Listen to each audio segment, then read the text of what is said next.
Okay. All right. Good deal. Good deal. All right. See you in a few. Are we live now? Yeah, we live now. From the Sunshine State, the great state of Florida, and what does your Uncle Charlotte always say? The craziest people in America come from the Bronx and all of Florida. I'm Big Bubba cross my black car. It's booby traps and pit bulls cross my backyard. I'm still strapped, boy, these handguns on Vanguard. I like going against the grain cause my head hard.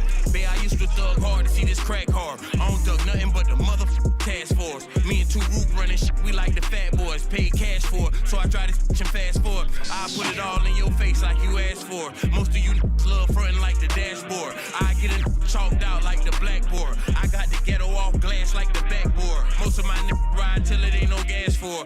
We been outside like ain't no map for. Been outside like ain't no map for. I swear to God, these motherfucking gents in Florida is different. Man, I was at this house the other night. Gave her little son one melatonin, thinking this little motherfucker gonna go to sleep. Hell no, the little motherfucker ain't go to sleep. I ended up giving this little the whole goddamn bottle. He ate them all. It was up all motherfucking night. I ain't getting I'm no in all peace. white ones. Picture could get me a Cy Young. We feel like nuns. No giving like Spice One. We feel like bums. Don't change that I might run. Feel like buns. Shit sit when the price jump. I got white bumps. These bags kill it price plump. You only die once. I know you a snake with a sliced tongue. I can't trust you. I'ma dust you. Ain't no checking temperature. It's you, then it's you. These laws I'm stuck to. You know how many 12-12s I run through? My get cut, but my girlfriends get cut loose. My get hit like kung fu. I love the streets, but they never told me I love you. Yeah, I already know. I'm straight from Florida, G. You know, bottom of the motherfucking map. Home of motherfucking Uncle Luke.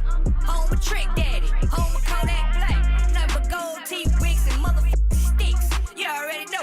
Bottom of the map. FLA. Shaped like a motherfucking Hezbollah. Have you, want it.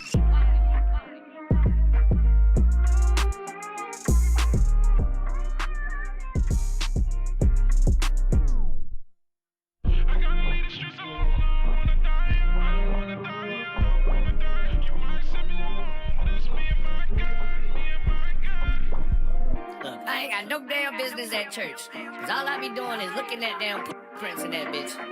I'm talking about, man. You know how up it is? Like, you ever got hard in church before? Like, ain't that some shit? You get hard in church when you in there, like, you know you wrong. You know you wrong, but...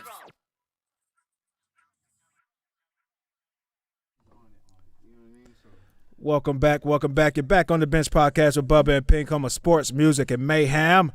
Don't forget we're available on all, and I do mean all podcast streaming platforms, including here on YouTube. Please like, share, subscribe, all of that good stuff. Yeah, come right on in. This is, you know the vibes there. Yes, I do have to mute the TV. Thank you. Yeah. Well done, Bubba. We have TVs now. Jackie's back with Well, us. Ant has TVs now. Yes. No I in team. That's it, just an ME. But there is in win. There is a me. Jackie, you're right on time. Am I? Show just starting. Yeah. Okay, good. Don't feel late. You're 3 minutes late. What are you doing? You know what? Leave it to him. You weren't on white people time today. I'm sharing on Facebook really quick here and Instagram and all that stuff. How you doing? White You put your people headphones on? Oh, yeah. Let me see that. White people time would have had you here at 8:15. Yeah, that's true. My favorite line from a movie, was it Denzel or something? But he was like, "You're late if you're on time. You're on time if you're 15 minutes early." Exactly. Yeah, that's famous. That's you. That's right? me. Yeah. That's you. I'm like, if I'm there on time, I'm on time. Yeah. Yeah. And if I'm a little late, I'm on time. No. In my mind. In your mind, but not in reality. Yeah, that's No, I like being. You never know the variables of getting there, and then I like to be settled when shit's supposed to go down. Yeah. Yeah. Well, they say when you're late, you're being disrespectful to your hosts or whatever. So You are definitely. You are for real though. Like if you think about it, like. And I think about it, and I'm like, well, I apologize. I think that's enough. No, it's not enough. Oh. No, because it's like when you're like a purposeful adult, like you got a lot of shit to do, and you allocate lots of time to accomplish certain things. And if you say, all right, this is what I'm going to do in this window of time, and people show up late to do it, you're just like, what are we doing? I can't use this time for any other purpose. Yeah. Okay. Yeah. Y'all make sure y'all talking to y'all mic a little bit more, Okay. and we should be good can from you hear? there. All right. Now, today we got a lot of good stuff to talk about here, of course. One of y'all phones might be up too. I'm not sure. I'm just hearing things. I'm getting old.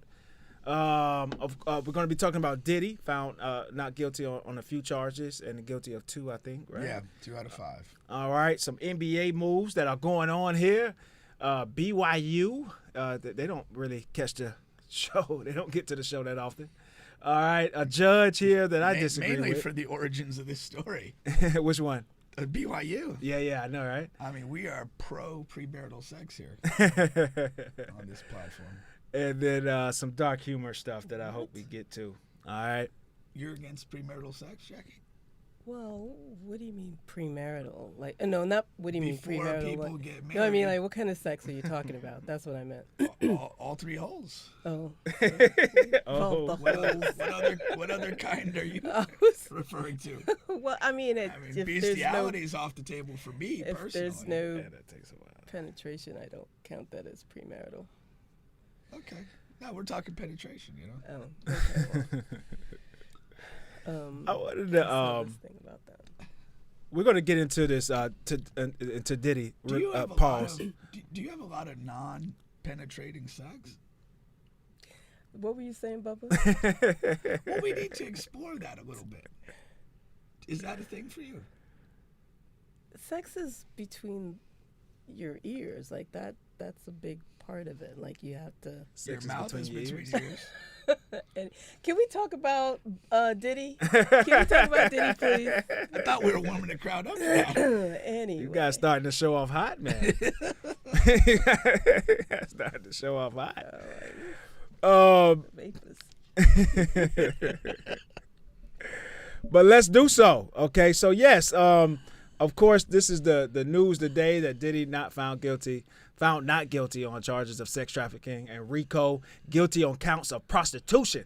Okay, so you can see the counts up here. For transportation to engage in prostitution. Right. So not guilty on racketeering conspiracy, not guilty on sex trafficking by force. Okay, not guilty on sex trafficking by force again, and something. Guilty on transportation to engage in prostitution and all that good stuff. All right. Do you think that this will have a curbing effect on people getting flown out? See, yeah, that's Flued out. you got Flued right out. into it. Like that's my Flued only out. takeaway.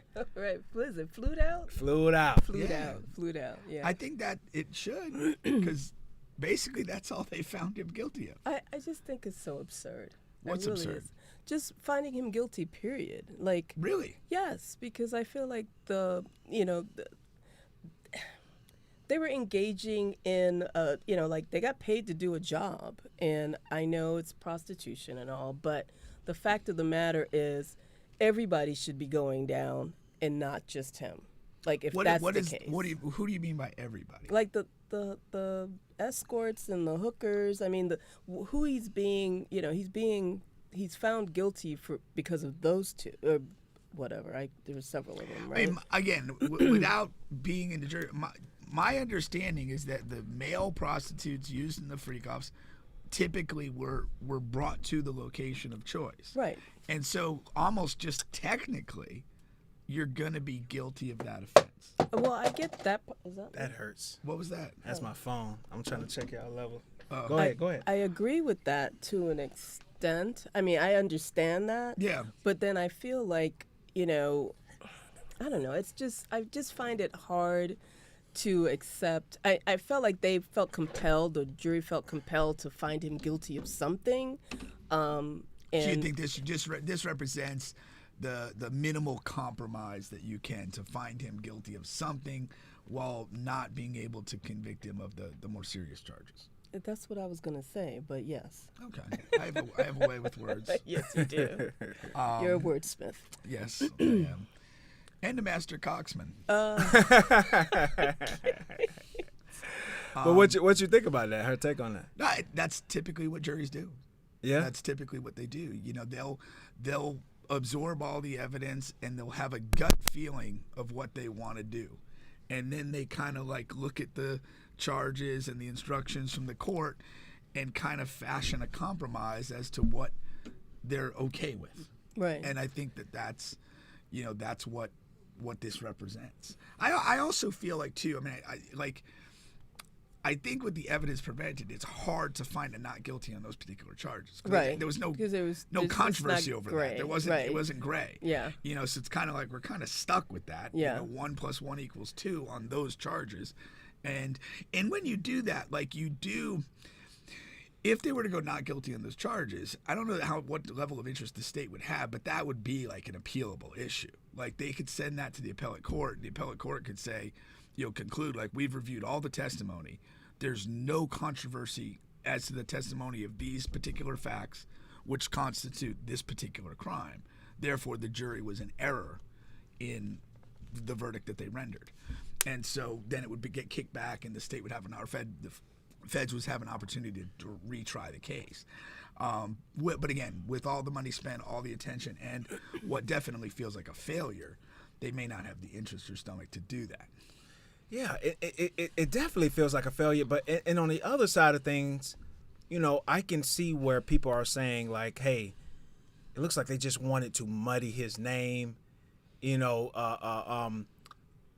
kind of cut off all of his businesses and things like that. But because they've already done that. So, I mean, it's... right. I mean, people are saying that was their focus from the beginning. Right. It wasn't you're to talking about the actually stick prosecution. them on Okay. those charges. Yeah. I But totally agree with that. I don't, because Okay. what is the prosecutor's interest in that?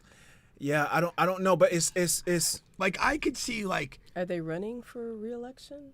But mean, you that's a part don't. of it. No, not at all.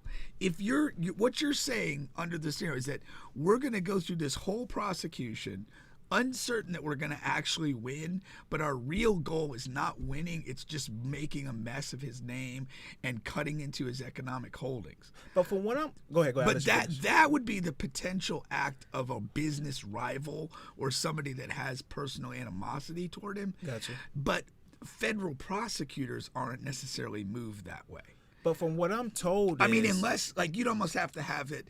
He had like the prosecutor's daughter in a freak off, and he's just so personally wounded by that that he'll do whatever. Go Can ahead. I ask another question? Because I feel like if the victims were all white, or there were a couple of white girls mixed into that we would not be having a conversation about him being not guilty. Do you think that there could be the reason that most of the victims were brown, they were either gay or do you think that played into their decision? The escorts, the male escorts. They weren't gay. Weren't they getting pounded by him? No. Oh, That's Diddy didn't touch anybody. I'm glad you mentioned that Diddy because didn't touch anybody. what I think the big failure of this case is when the raids first occurred, things were running rampant. Like we were envisioning a whole different type of debauchery. We were thinking of like literally like mansion-sized orgies, people being drugged into oblivion, Rome. raped on film, and then that maybe held over them or whatever. What this trial delivered is a very specific personal habit or interest of having a girlfriend and inviting a male prostitute to. It's not even a real threesome. Basically, he was just your girl gets Right. pounded while you watch, and maybe you lick some cum off her titties. Let me tell you something. And we had licked it off his. okay. and we had a guy in here that told us that That's that what he gets did. paid to for, yeah. and then the men watch him have sex with their wives. That's Oh, all okay, that so that there was. was no We had a gay- guy in here on our podcast that said that's what he does in that lifestyle. People pay him to come out, and the old guys watch him have sex with their wives. Yeah. That And, used to be called a gigolo, right? back in the age But of see, Richard Gere. But that's part American of my point. Gigolo.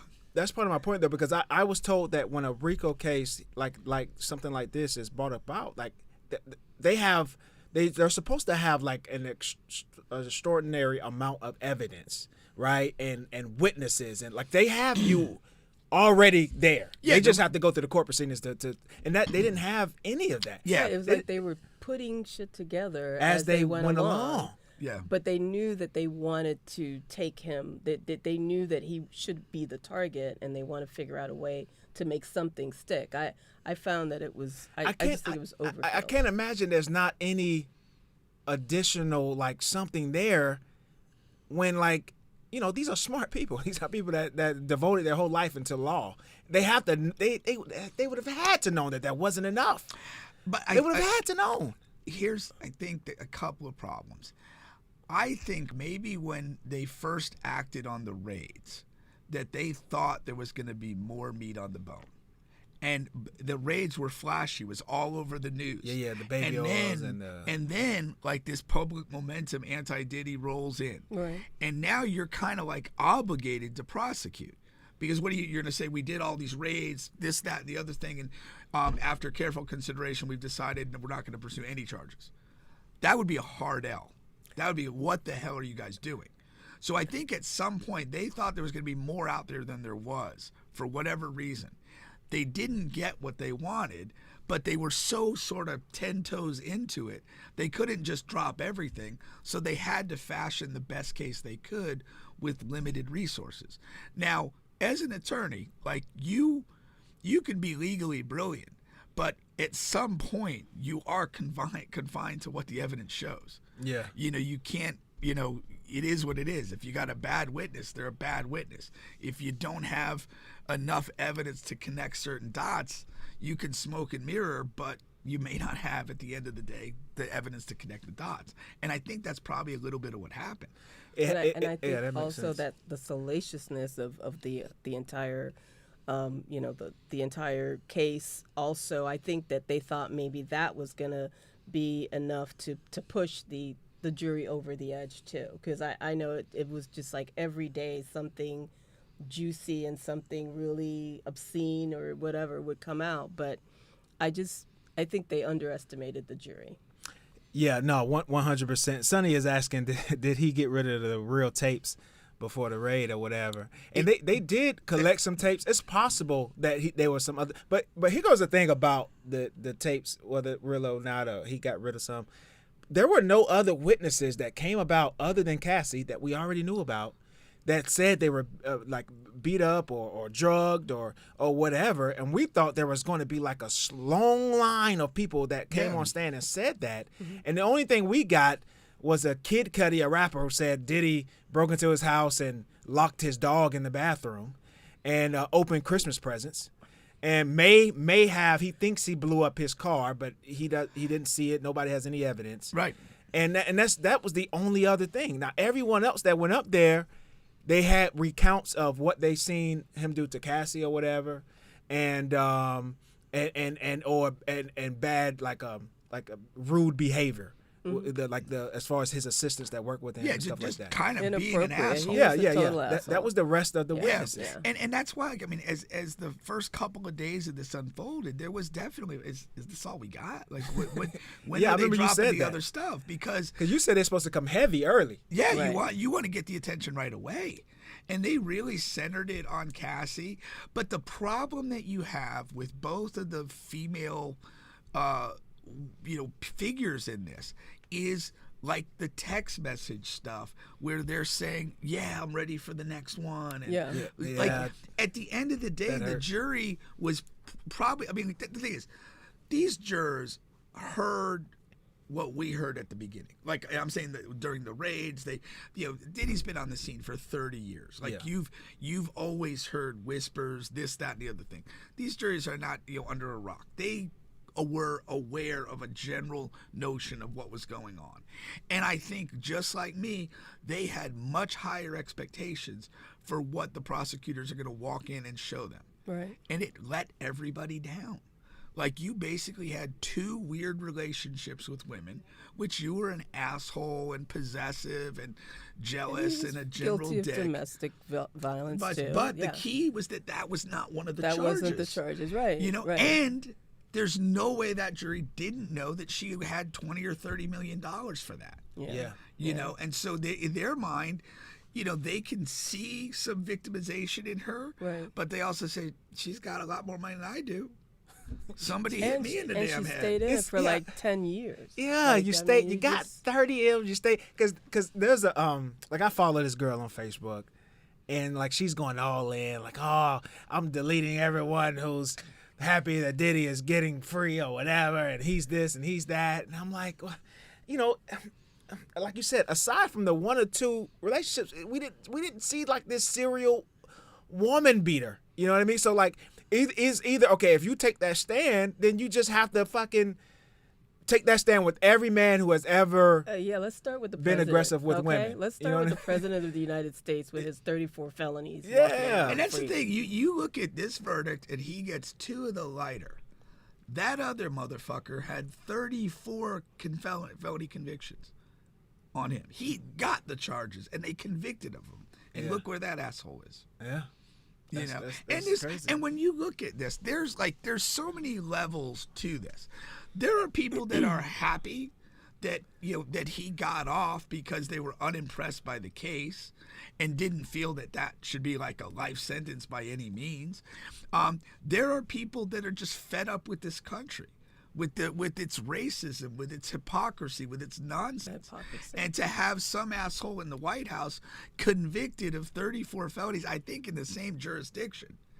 And and in addition to the being found civilly liable for Yeah. rape, I mean he's Yeah. just a disgusting individual. and then like what comes out in this, it's like okay, Yeah. big That's deal. another thing. There was no rape in this at all, and, Yeah. and it was said to be some. Yeah. Yeah. You yeah. sound disappointed. No, that's a Bubba. good point. You just Huh? seem like you're really Well, disappointed. I'm disappointed by the prosecutors. Like I agree. like I said, you devote your whole life to law, and you bring up this RICO case, and every RICO case, even local RICO cases, like that there was a guy in Orlando or whatever, Armstrong, and like they have so much evidence in every single RICO case that comes about. Yeah. And then this is a high profile case, a high profile guy, and Yeah. you just fucking shit the back. It's like, whatever. It's like LeBron James 2011 Finals against the Mavericks. It's disappointing, man. It is 100%. It's like I needed more. I wanted more. Yeah. You know what I mean? No, I mean, and I mean, RICO cases, RICO originated to fight like the mafia. Yeah. And to be able to bring federal crimes of racketeering when you could connect multiple crimes over state lines, which is, when you go back in the history of the mafia, they were doing things over state lines in cooperation with other people, and they were being chased by local law enforcement and local prosecutors, and it would be impossible just about to convict these guys regularly because you didn't have the jurisdiction or power to do it. Right. So the answer to this issue was to come up with RICO charges and bring them at the federal level so you can tie all the nefarious activities together and convict them, in the federal setting. And historically, the RICO cases are brought very judiciously. They're brought when they have overwhelming evidence. They're brought when like the noose is tied and there's no way out. And clearly this kind of broke away from that. And the one thing I'm thinking about that I thought, did y'all ever see that thing with college basketball with Christian Dawkins? No. Okay, so he was like an AAU guy and a runner, and the guy from Adidas? yeah. Yeah. Okay. So what ended up happening, there was a financial investor guy that the FBI was looking at for some crimes. He was involved in paying like college basketball players and coaches and what have you. And in He was multiple NIL schools. before NIL. Yeah, he was that. Yeah. The FBI got wind of this and they got excited, thinking and like oh wow, we could connect this to Wade Wallace and Coach K and all these big names, Right. and we'll just get everything. And they used Christian Dawkins as like a witness and like a guy to kind of set people up. And there's a documentary, and Dawkins was like laughing because they didn't understand how it worked. They didn't understand where the money went and where it had to go to. They couldn't get it in their heads that like, if you want to get player X, you got to pay his aunt and his father. Mom's out of the picture, whatever. Like that's how that works. Like who moves this needle? Or this other guy, you just got to take care of the AAU coach. He got the parents, and we're good. they could not figure that out. They were just looking at the head coaches, figuring that they're like this, like mafia dons, and that this is, and it was just way looser, way targeted in a specific relationship-based way, and they couldn't figure it out, and the shit fell apart. Yeah. I feel like It in has a some lot ways, of ties to the in Diddy. some ways, that might have been the thing. Is that like that? Somehow this got on the radar. Maybe it was the Cassie lawsuit. Yeah. And they feel like, oh man, there's something here. Let's set up these raids. Let's go get the information. It's waiting for us. And I really think they came out of those raids with a lot less than they thought they had. That they thought they would. But again, I'm standing on. I think that when they did the raids, they knew they had kind of jumped in the pool and they couldn't get back out, and this is what they had to proceed with. Yeah, and then you got the people outside the court showering themselves with baby oil. That was hilarious. That I'm is sorry. wild to me. I don't know. He's. I mean, like that's a part of his legacy now. The baby oil is a part of his legacy. for sure. Like that's Every on time the. It might be the baby most oil, enduring right. part. That has to make the funeral notes. What do they call it? The pamphlet? Yeah. Whatever. His obituary. His obituary. It got to be in there, man. That's a part of his legacy now. Yeah. I don't Baby think oil. anybody can discuss baby oil without thinking about it. Like, you can't. Yeah, like- like comedy, movies, like from here on out, like that's you're gonna get a Diddy reference. It's like piss and R. Kelly. Like, Yeah. you just- I think It may be synonymous. stronger. I You think it's think? stronger. Yeah, I think it's yeah. way stronger. So- Just the sheer volume of it. Yeah, like yeah. it's just like thousands of baby. Like Yeah. when you first read that, you're like, What? what do you need that much for? What are you, a Right, Walmart right, distribution right. center? And then the crazy thing is just like, the one thing I'm thinking in my head is, well, yeah, if you got like 100 people fucking, and maybe you need that much baby oil, not No. fucking 2.5 people fucking. One bottle will do at least 20 people, I think. I don't know. Not a Diddy's One one. big bottle. Yeah, one thing about baby oil, you really only need like You a just little need fucking bit, a man. little You dab just need will like do a you, little right? dab for real. A little It dab ain't will do you. lotion. Y'all gotta be glistening, man. You gotta be glistening. That's what Diddy likes. Yeah, he's like, no, you got to put on Make it more. glisten. More oil. More oil. I just can't imagine like interrupting the sex act to He's apply like, more baby oil. more oil. When I'm watching porn, I don't like that. I have to fast forward that when they like take their time out to like apply oil. Yeah. I'm like, y'all should do I don't this. like the ashy porn. Like it's you So don't you want need to the see baby ashy. oil. You do need a little. What time were you finding ashy porn? I mean, because you see them, they'll whatever. stop. Like they're like, oh wait a minute, she's looking ashy. Right. Drop some oil on it. So yeah, Oh, no, man. I don't like to Yeah. watch that. But I think I don't want to see them applying the oil. That's what I'm saying. Like, Yeah. I Just just, do it before Just the video starts. cut, Yeah. Yeah. There get you the go. fluffer with You the cut oil. when the guy, you want to make it seem like this guy can just go all fucking night between 2 and 3. All right. Anyway. We digress. The sentencing. So, Pink, what do you think is going to come out of this sentencing this time? What I've heard is the maximum could be 20 years. I don't think it's going to be anywhere near the maximum. He has already served maybe 7 months or so. It's been a while. It's been a while. Yeah. Time for so And he he'll has no record. He Yeah, has so no a couple previous record, factors. so He'll have credit for that's a time served. mitigating. He'll have the mitigating factor of no prior, convictions or anything. And yeah, I don't, overall, like, and then even once you get sentenced, like, if your behavior's good, you're going to get out earlier than that. So to me, something in the 2 to 3 year mark seems probably the most likely outcome. So you don't think he'll have like house arrest or something like that? You may have some of that on the probation, back end. Yeah, on the back end. On Yeah. the back end. I mean, pimps don't even, they might no, I go mean, if in and they you're- come back out. if I mean, you're- that's no, if you're- basically what he's being charged with. If you're sentenced Yeah. with time, you're going to serve that time, and then you may have some sort of probationary terms on the.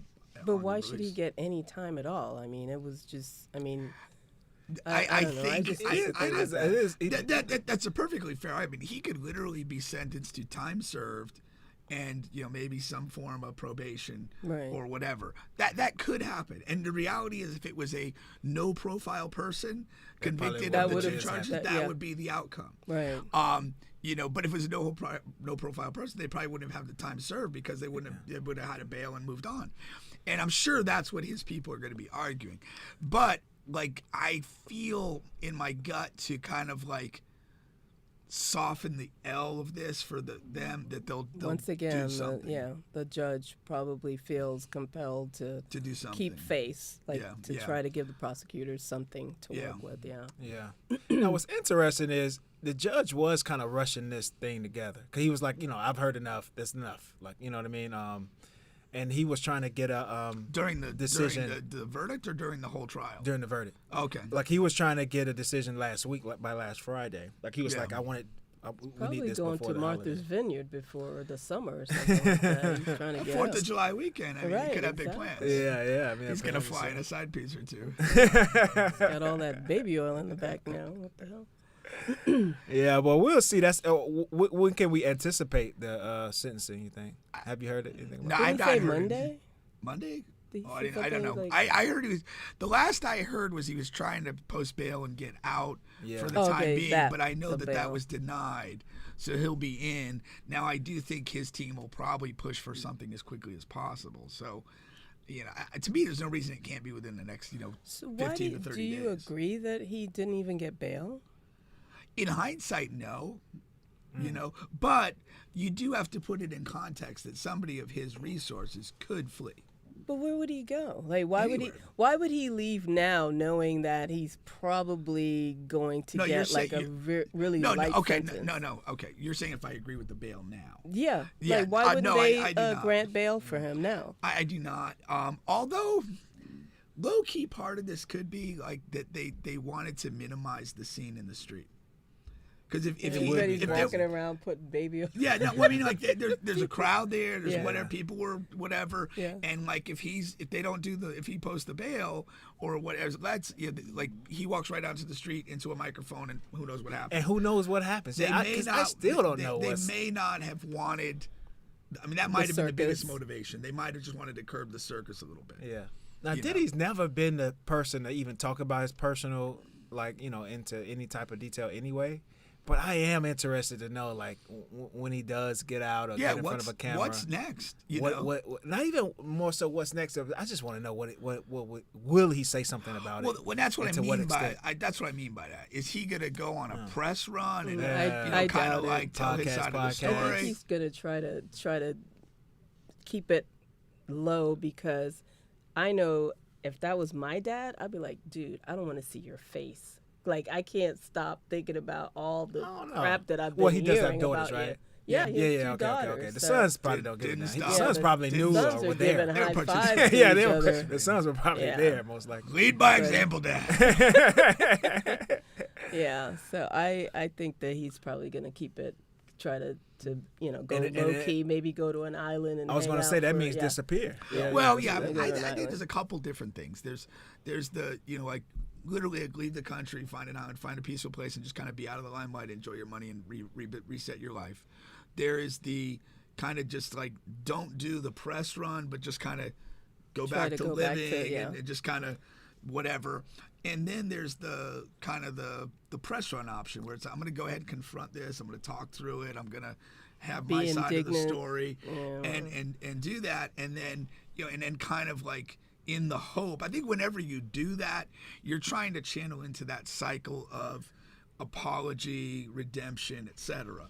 And I think if he does the podcast route, that's where he's trying to go with that. I don't see him being very, remorseful. I don't know. I think his position is going to be more like, I was persecuted and I didn't do it, and that kind of thing. I think it'd be horrific for him to do that. Yeah, but he seems to have that type of personality Well, that he. I think Bubba keyed into this though. Like, for most of his personal stuff, he really hasn't put a lot out there. Yeah. He's kind of basically played kind of like a public character for 30 years. And it's not really deeply rooted in any personal things. He's like a good time guy, a hype That's man. his thing. And that's Right. his thing. And so I don't think he would be well served to go with the I was persecuted thing. But that seems to be the route that most men are going in this environment. Like, a lot of it is like, starting again with the top. He feels that if you do something wrong, never apologize. It shows that you're weak. Yeah. So a lot of men that have been, engaging in this, just disgusting, despicable behavior has, when they get called out, they're just like, hey, I did it and I need to, we need our privacy, instead of saying, doing a mea culpa. They're not doing that. But that's more so would be acceptable for Diddy though, because outside of him in the Cassie thing, I mean, I'm sure, I'm not gonna say I'm sure he apologized. I don't know, but like aside from that case, I mean, he has nothing else to apologize for. You know what I mean?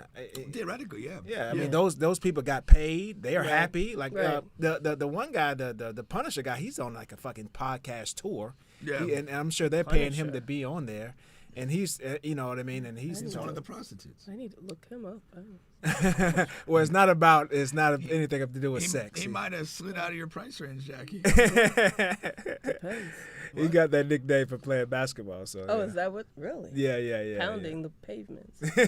Pounding. From pounding pavements Pounding to pavements. pounding. He did acknowledge a performance issue. He did? Yeah. Yeah. Yeah, well. Very disheartening. that's- He had performance very. anxiety So from hot. Diddy watching. A lot of pressure. More baby oil. I don't know that. I don't know that Diddy's really that person. I think he will try to play a little bit of the redemption card and I don't know that you'll get a full apology, but I think you'll get more of those, I could have done things better type of thing, and just kind of move on, because you kind of already have.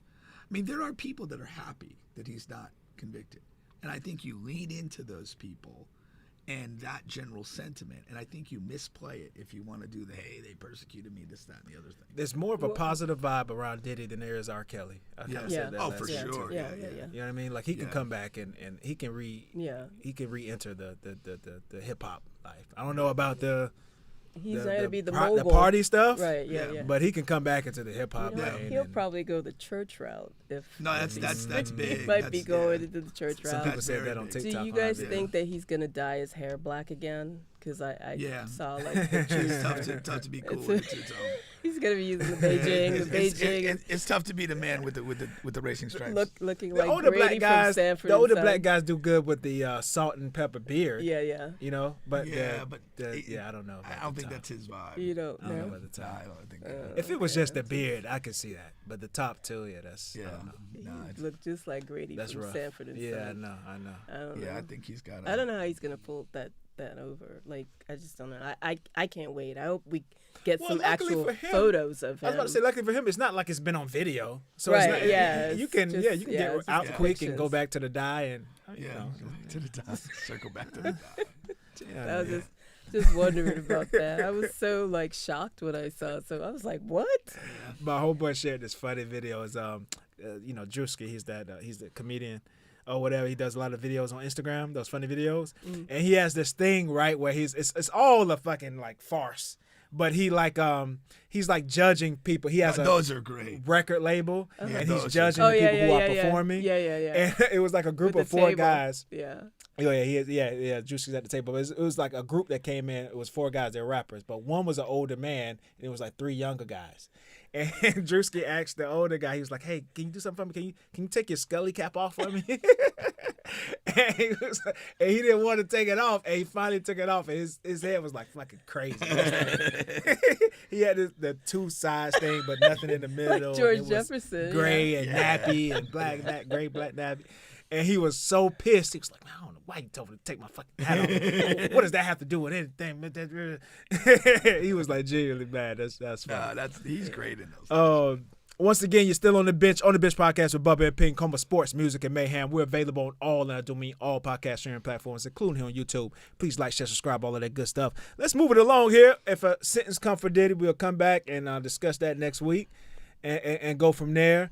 We're going to get into some sports here. We'll ease into it. No pun intended. And let's go to this BYU situation. So Keep it sexy. this BYU quarterback, right? There was a few months back or a year or whatever. Don't hit me on the timestamp. A woman came out on campus and said that this BYU quarterback sexually assaulted her, okay? He came back and said, no, it was consensual. She eventually dropped it, right? So no sexual assault. Apparently he's good. He thinks he's good, but no. Because at BYU, it's a Mormon school, you're not supposed to have sex. No students can have any type of sexual relations. So, they're forcing him basically to hit leave. the portal. Yeah, to hit the portal, and he's going to transfer. And he's really good. And I looked it up. He's actually Jewish, because the first thing he was going to do was say, a part of circumcised. a part Premarital sex. Wow. a part Do of you my prefer faith. circumcised or uncircumcised? Totally uncircumcised.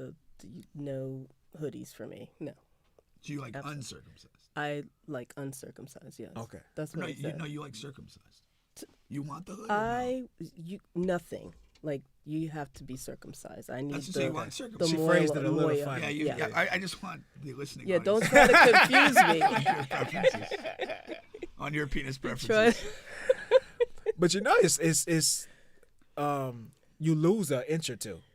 An inch or I two? don't lose anything. An inch or two, Bubba? Yeah, from getting circumcised. Jesus. Yeah. So when you when you're having your babies and you're deciding to do that, just know you're messing with that baby's future. My son was circumcised. That was the He's missing an inch or worst. two. Ask him how he feels about that. No, he's all right. He's all right. He's doing all right. Yeah, I think it's I was disturbing. like, It's hey. disturbing that you know that. What? I That think he's that's all way right. disturbing that you know that. Yeah. That he's doing all right. What? You don't. I mean, I used to bathe him. I mean, when he was a baby. I mean, and his dad was packing. So I mean, I think it had to be. It's genetic, right? I don't know. Oh, anyway. No, it's not So, genetic. it's not? No, it's He's related to Uncle Lee. It is He's genetic. so I remember he did Bubba's that. rocking a thimble over there. He's related to Uncle Leo. And I would never, I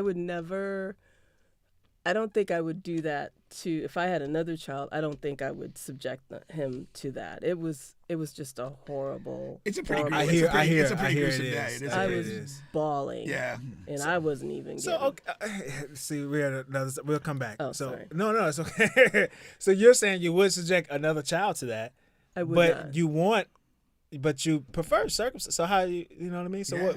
Well, these are It's tough. grown ass men. Like they should have already taken care of that. So I'm like, I wasn't there. I wasn't, But that's as my far as, point like, on kids, knowing the size of your son, because it's like, okay, when he was a baby, but like current times, do we know what's Oh, going I on? busted to the bathroom. I'm like, what are you doing? No, Do you really? I hear, Yeah. but I hear Well, he's gone now, so he's, like But yeah, I used to- people know from when babies are babies. Okay. Yeah, because my grandparents used to tell me about my grandma's she's not my grandma, she married my granddad, but her nephew, and they would they would always talk about Really? I used to bathe him. His thing was this but big as it's got the whole body.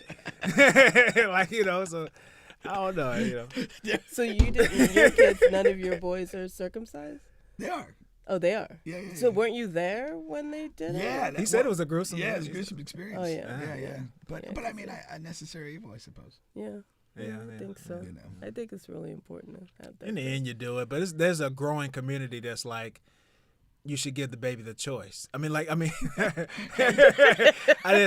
didn't come out. Here's But like, you baby should leg. wait till the child gets of age. But it's to make- bad. to But make that's the bad not- in experiences. yes. Is like in the first week of life. Yeah. It has to be 1,000-fold worse if you're like 13 or 12 or whatever. I knew I can't a imagine- guy that's- yeah. that did it when he was like in his 20s, At your late request? 20s. No, he had done it, and then he was telling me about it, and I was like staring at him like, well, why the hell would you do that now? Because it looked like they used like a can opener or something, because it was like jagged around. Oh, it God. it wasn't even a good job, and I'm like, ooh.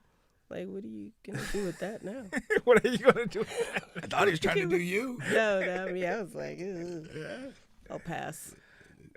So he got his junk all the way out, and then you passed.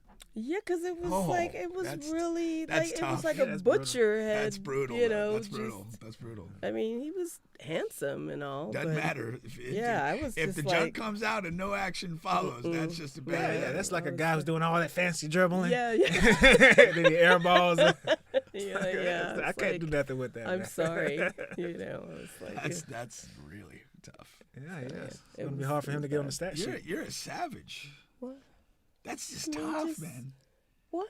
He You've got never his done junk that? You've all the never way up. like. You got to at least give gotten him a to- hand job at that point. I didn't want to touch it. It was. Yeah, but it's something has That's to what I'm happen. saying. Something That's has just to that happen. That's too really- tough. I just That's- gave him a kiss, like, no, thank Nah, you. that's oh god. I'm bringing out the baby oil, and something has to happen. Yeah. You know, Okay, you can let look him away. eat me. Is Huh? that good? If I let him eat me, is that like? No, that's not. That's, No? I mean, if it's up to him. I mean, I you know, was if doing you could give him that that's choice, I think giving that's him- good enough to give him that choice. Yes, I But you thought gotta I'd be get doing him a a favor. hand job out of it though. But yeah, No. that You would can't be just so. yeah.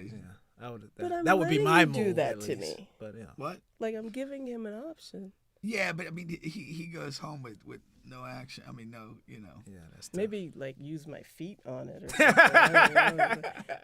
Maybe that's his thing. Maybe that's Yeah. his thing. You know? Yeah, some guys are I'd into offer that. the foot. Yeah. Like my feet. Little foot play. All right. I just couldn't. Hey, Have you ever done that? What? Got a guy off with your feet?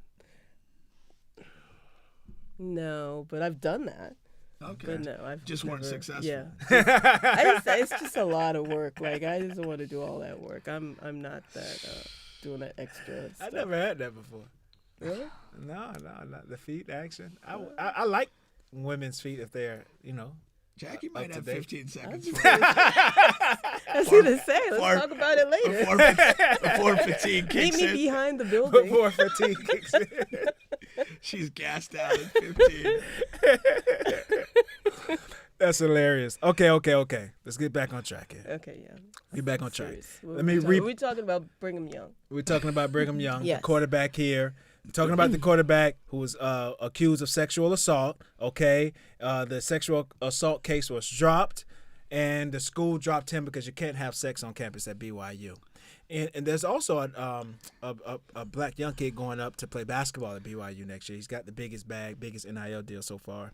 Play basketball. Yeah, there. what is it? Debanza? Yeah, something like that. Yeah. Which is an DJ, insane move Yeah. to me. Yeah, Like, I don't care how big the bag is. I need the bag and some coochie. yeah. Like, that makes no sense. I Well, know you he's can into white have girls, too. sex I could look outside at him of. and You don't tell. have to have sex with them in Utah. No, you can leave. can't have sex while you're a student Yeah, at BYU. don't matter where. Yeah, If, yeah. if it comes to light, You're done. you're done. Even as a student, not just an athlete. Like Yeah. it's just that's a BYU. What a miserable place. Is should they come to terms as 2025, or should they stick to their principle and their religious beliefs and all Well, that? I went to Catholic school, and I say if you are in that environment, you should follow the rules. Really? Yes, Why? because that's one of the rules for you attending in exchange for them paying your tuition or paying for your scholarship and giving you that opportunity. That's something that you agree to, so you shouldn't go back on it. Like So that's you're just in general a rule follower. certain rules. Yes. All right. Well, when it comes to that, because I feel like if I'm going to Notre Dame, and that's when I want to go to Notre Dame. I know it's a Jesuit school. I know those are the rules. Unless you're a priest, you can't have sex with other boys. But other than that, I just a big those are what the exemption. rules are. I'm gonna follow the rules. I think you have to. I mean, as an atheist, I think all these religious schools should be struck down. Period. You just struck down a religion. That's crazy. Yeah, for real. Go ahead. But as far as like, to me, I don't understand why a person would go there. Why you would accept that as the terms of going there. That's so insane to me. I can't wrap my head around. I guess if why you're that would be the 18, thing. you're thinking like, how is somebody gonna know if I'm just having sex back at home? You know? But why would you go whatever. to a place Yeah. that's even a consideration? Yeah. well, I heard the girls are really ugly there anyway, so that shouldn't be an issue. There has to be some good lookers there. If you're an athlete, you're going to get the top there's prison. percent of whatever's there. There's prison sex. Tier I mean, sex is going to trad-wise, happen. the Sex is going to happen, even if they're ugly. Yeah, that's true. I mean, sex Doggy happens in style. prison, Yeah, so we gotta keep that in the that's true. focus. That's true. So I just don't understand why you would go there. Like, why would I give my life this extra restriction or this extra thing that I'm gonna have to expend energy and effort to circumvent? You know why? Why? That is such bullshit. Like, that's not the only people offering money. Right. They offer Like, the most money, It apparently. I would doesn't not- matter, man. Yeah, I'm not putting myself in that situation because Like- you're setting yourself up for failure. Well, this guy's Absolutely. Jewish, so I mean, I guess, is that racist to assume he has money?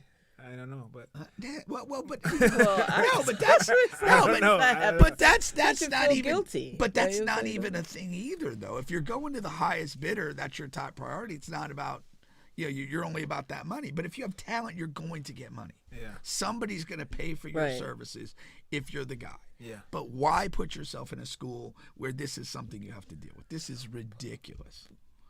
But with respect to that guy, I mean, he also has the cloud of the SA over him, right? Even What you though mean? it was the sexual assault, Yeah. the football player. So that probably is a big part of why they kind of want him to leave anyway. Well, Even though it was It could be. unfair, It could be. yeah. They could be uncomfortable. Yeah. with yeah, him it could be. in that But way. over the course of time, I mean, it's been other people who have. There was a got caught under that basketball rule. player a couple years back Yeah. that he was like their best player, and he got booted during the season Yeah. for having sex. No sexual assault allegations, right, or anything, right. just regular Yeah. old sex. And I just it's How literally. did they find out though? That's Do you what I'm think saying. that Well, in somebody this one, told Well, this one is she easy. steps Well, forward yeah, and that sexual one, assault. yeah, but But how did they how do find you the other one? hide it? Like, I mean, like, how do you really hide it? I'm with her. I don't know how you find out. I mean, you can't just look at a person and I'm tell not- they're having I'm sex. not- What, they're going to be I'm glowing? not saying Right. nothing. If they did it right, She's not going to say anything because she probably might. signed the salt. She She signed might. the If she's same a code student. too. but you never know if he smashes her and then he's smashing somebody else, or Yeah, she yeah. gets Oh, mad. the old- Come on. What was his name? It was the boxer. What was the chick that he didn't walk downstairs and next thing you know she Not Tyson. Oh, yeah. I thought you were talking about Tyson. Yeah. Mike Oh, okay. Tyson. 'Cause when that he was a didn't- famous he didn't case, walk yeah. her No, but that's exactly what downstairs happened, and- Like, what? whenever you're around A women, woman scorned. whenever you're around women, you have to factor in the fallout of disappointment. Just you have to do. It's the cost of doing business. And guys do that too. What do you mean, guys do what? Guys, they get disappointed and they, they're like, oh, she just took advantage of me.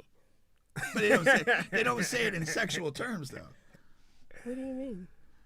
They're not going to out you for having sex. They may out you for being a money grubbing whore.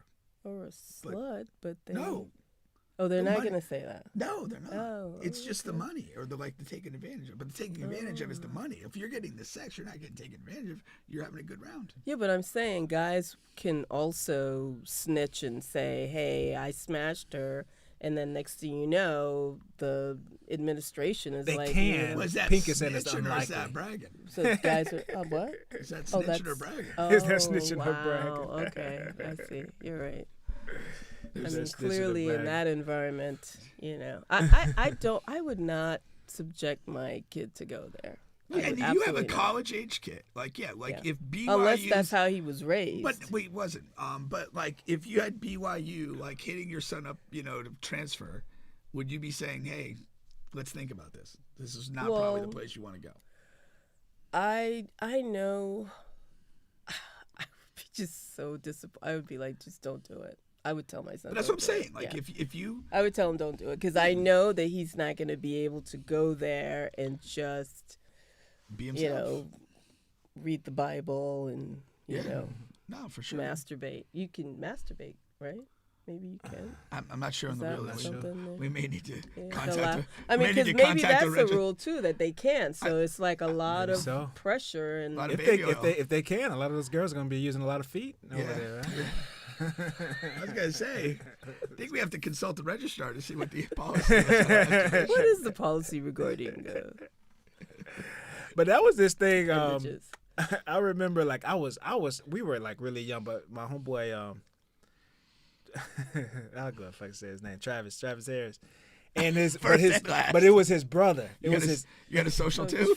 it was his older brother, and and he was dating this girl in the neighborhood, and like because she's she grew up in a strictly Christian household, and she would only give him head and like jack him off, and he would always like complain, and like we were like so young, we barely understood, and then as we get older, like I see what he's talking about. And it was kind of like a long relationship, and then like he was getting so tired of it. Like that's it, and that's all she would do. Damn. You know what I mean? Mm. It gets tough for a while, but in the beginning, it works for a little while. You know what I mean? Little while. Variety's the spice of life, Bubba. You can't be a one-trick pony. Yeah, can't be. All right, let's move it along here. Lakers get their man, DeAndre Ayton. All right, that news just broke down today. So DeAndre Ayton is going to be joining Luka and LeBron on the Lakers.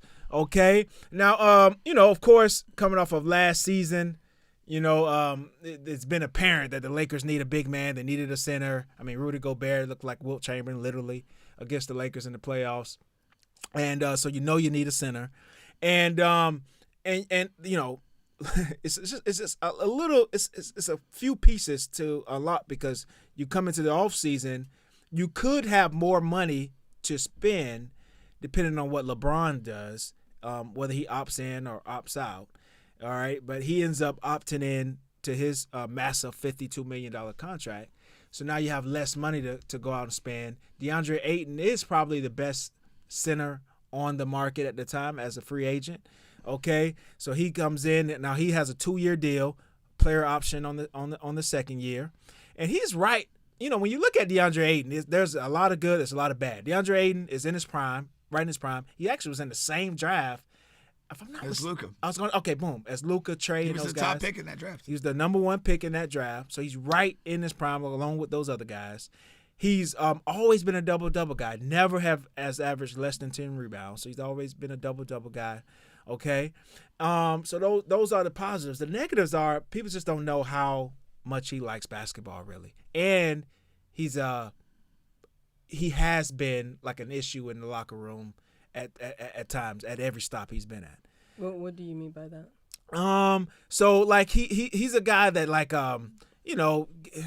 gets into he's just difficult. They say they say he's just difficult to deal with. Just kind of like an asshole. Yeah. There you go. That's just been the word at all of these different stops. But he has like a lot of motivation because this is a 2-year, $12 million deal. Now, Portland bought him out, so it's kind of like the Dame deal. Yeah. So he's still making money from Portland while in LA. So altogether, it's like roughly $33 million or so. Yeah. But where he's at in the league, if he does well with the Lakers, and that's a lot of eyes are going to be on you. You can get back into the max contract conversation. Yeah, no, I mean that's his clear motivation. Yeah. Is that you are on a deal that's expiring in 2 years. Age-wise, you're still in a great part of your career, and performing with the Lakers puts you in position to go right back into the stratosphere salary. Yeah. But if you appear to be the reason the Lakers don't do well and you appear to not perform well, then you're probably going to be like a mid-level exception guy for your next rest contract of your career. cycle. Yeah. Like it's so important right here. Yeah, this stop here is so important. And on the court, I do not like the fit.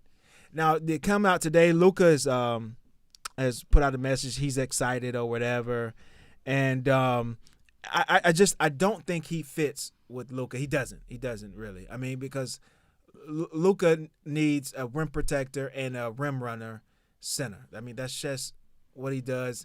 He made Jackson Hayes look so much better than he was. And I just was telling everybody the entire season, I was like, yo, Jackson Hayes is not this good. This is only because of Luka. And it's going to tail off. Jackson Hayes is a really bad basketball player. And there you go. JJ benches him and decides to just go with nobody and play 4-on-5. And DeAndre Ayton, he's a guy like also another thing that they always say, he wants to be the guy. He wants the ball. He wants to be the central point of the offense. That's 1,000% not going to happen in LA. He's okay. He's not a bad rim protector. He's adequate. He's okay. Like, he's 7 feet. He's a legit 7-footer.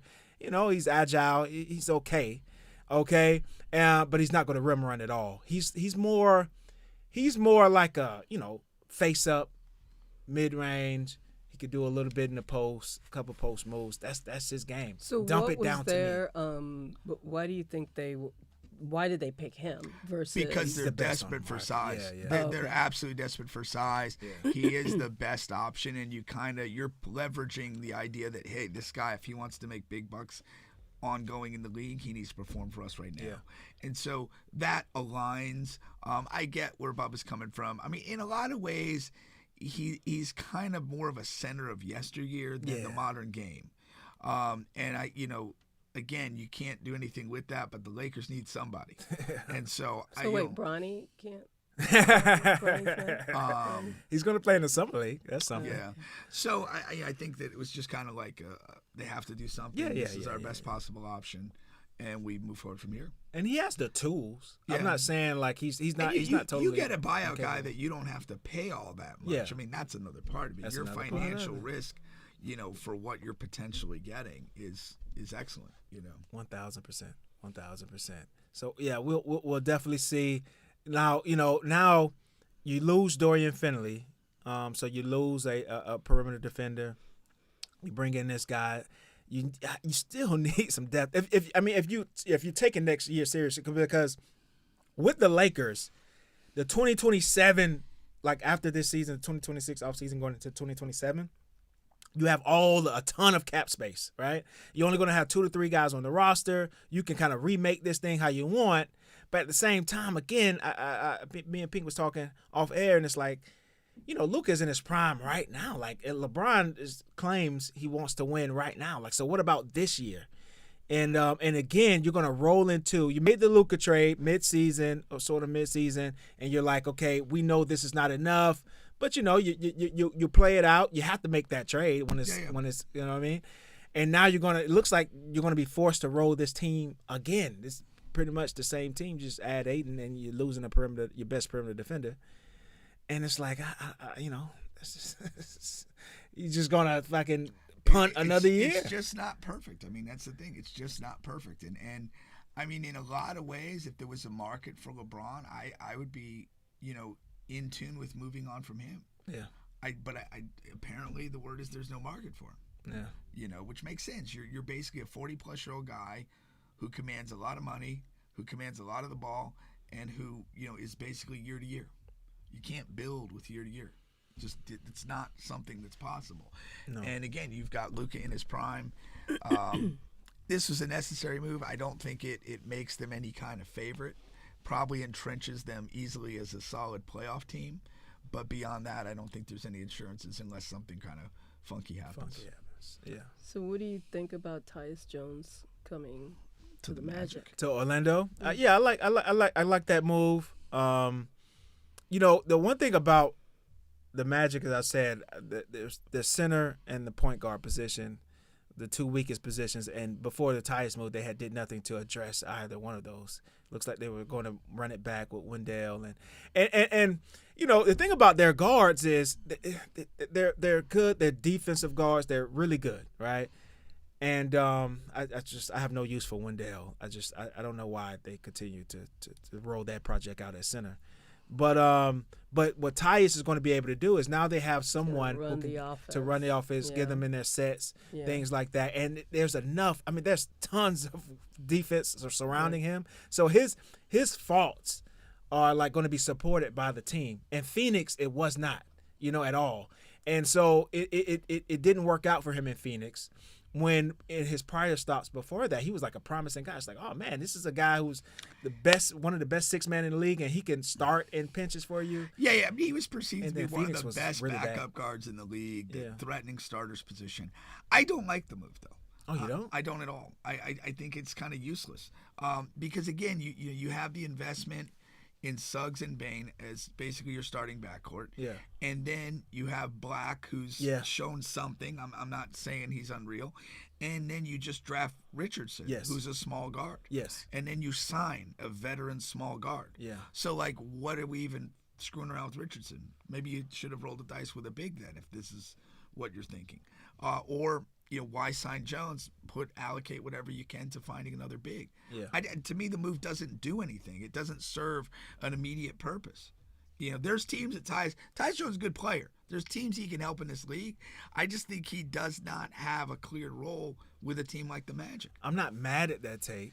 I'm just taking the other side of it. Yeah. I think he will do it because Jason's not going to be ready right now. He's not ready. He's not going to be ready. But what you're doing is you're like, what do we even say? He's not going to get on the court. He's potentially the fourth guard there, and now you're basically putting him in a no development role. Yeah.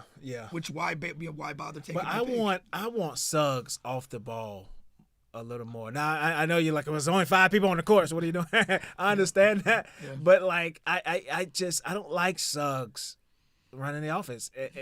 Now his shot has gotten better, so he can like serve a purpose on the court as far as when he doesn't have the ball in his hands. Yeah. But then it's like you're still running the Apollo.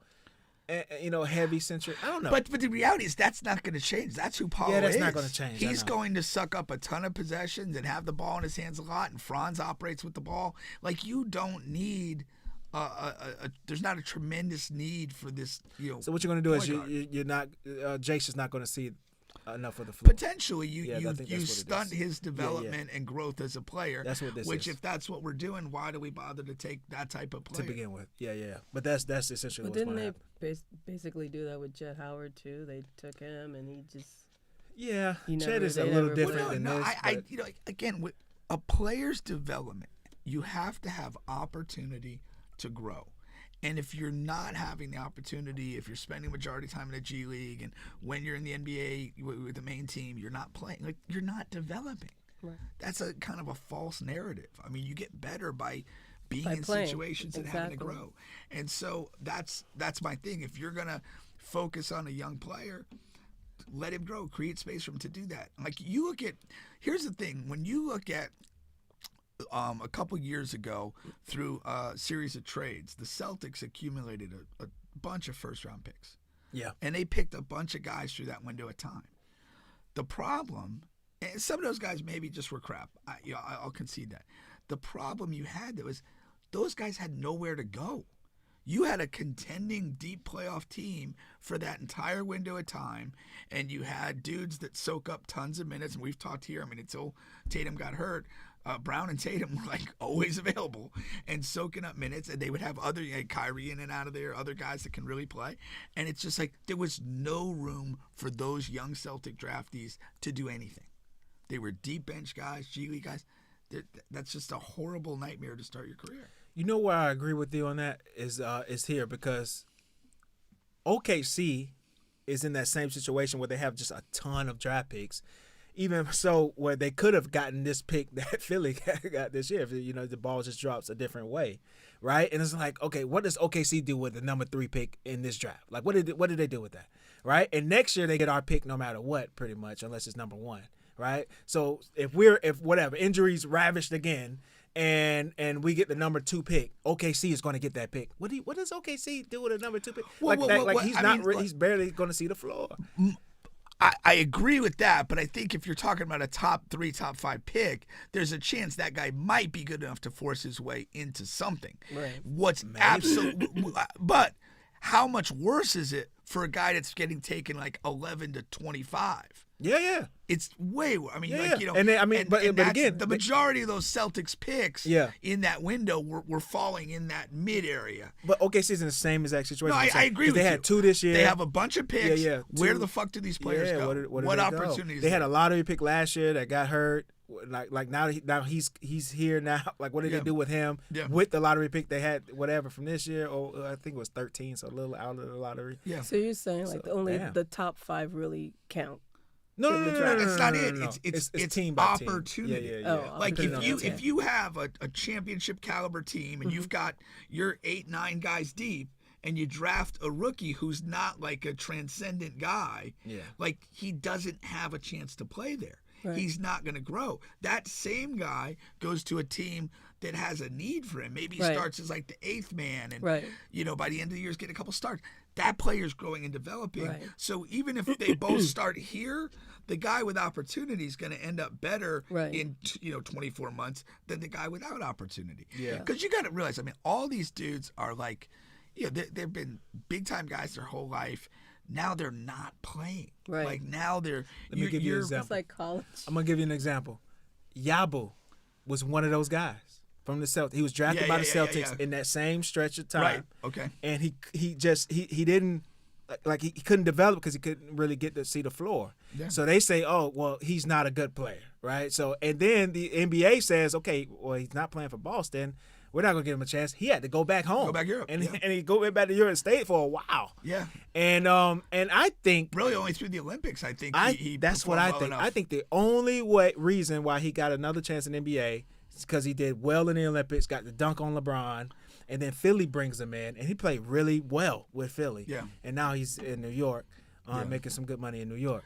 No, So, it's yeah, man, that 100% matters. accurate with that. I really think that, it's important where a player goes developmentally, and he's got to have an opportunity to perform. Yeah. Some guys will get the opportunity, and they're just not the guy. Yeah. But, Things but are ironing a themselves lot out. of these guys, though, and NBA teams don't practice that hard. It's a lot of shoot-arounds. Right. Then they'll do it. The guys that aren't playing regularly, they'll do, like, some heavy work on game day, like maybe it's 3-on-3, maybe they're whatever. But, I mean, like, you're kind of maybe getting better, if you're putting in work or whatever, but it's just not the same. You're not playing in NBA games. You're not doing the thing that you're there to do. Yeah. And so you're practicing a lot of other random stuff, but you're not getting those reps.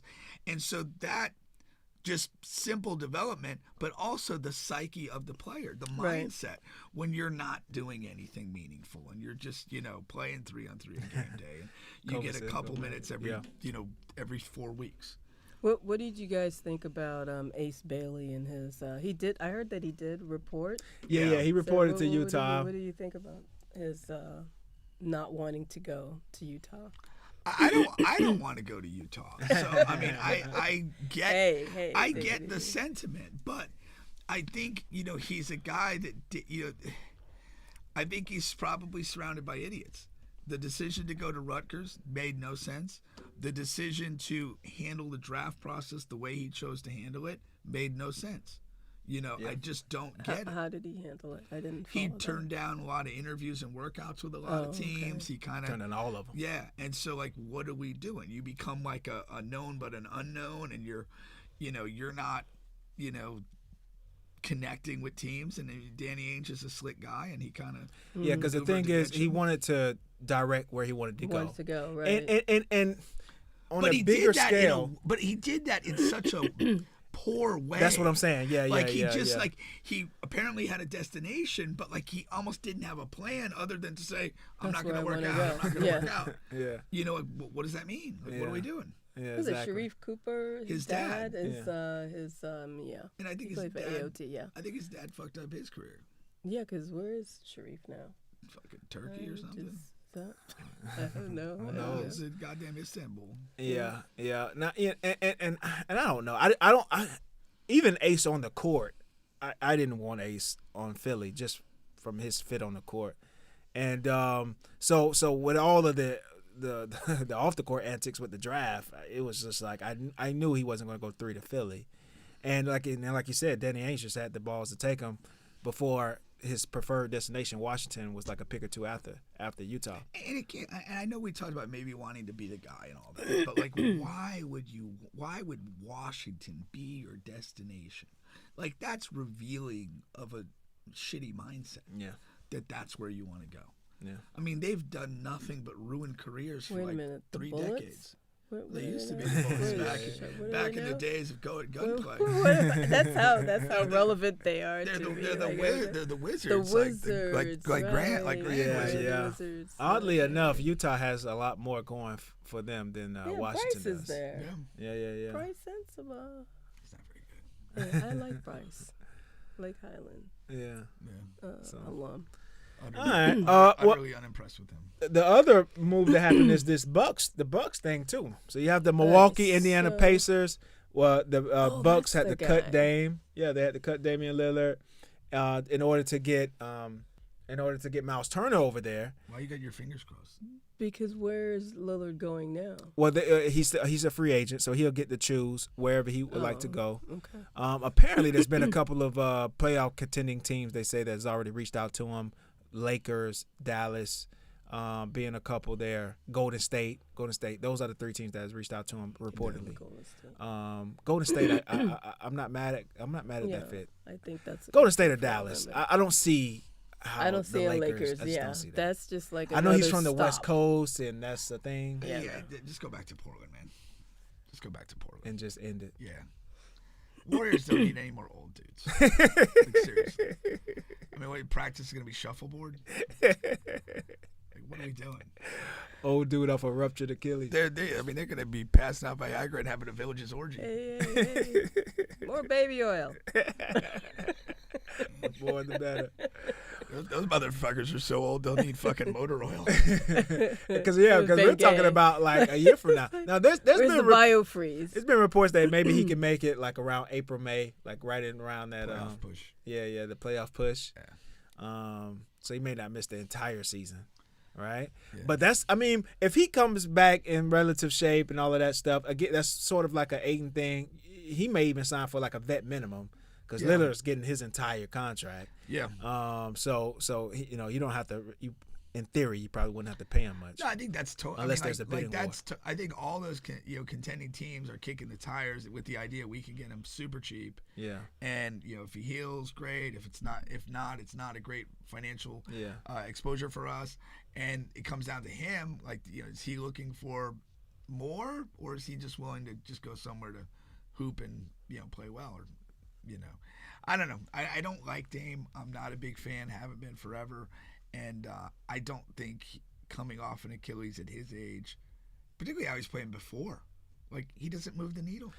Yeah, I can't see a finals with Dame in it and him doing something like not the last couple of finals that we've seen, man. Like, this is high level, high movement, and it's just not his game anymore, man. These guards, they're so tough to fucking stay with, man. He wasn't staying with them with a fully healthy Achilles, so I don't know. I don't know how that's going to look, but yeah, maybe he can play some spot up minutes, spot up 3, type of minutes for a championship contending team. We'll see.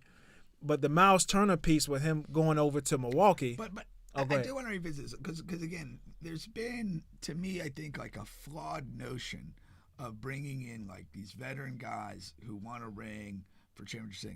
I think what you said, the way this finals played out. Yeah.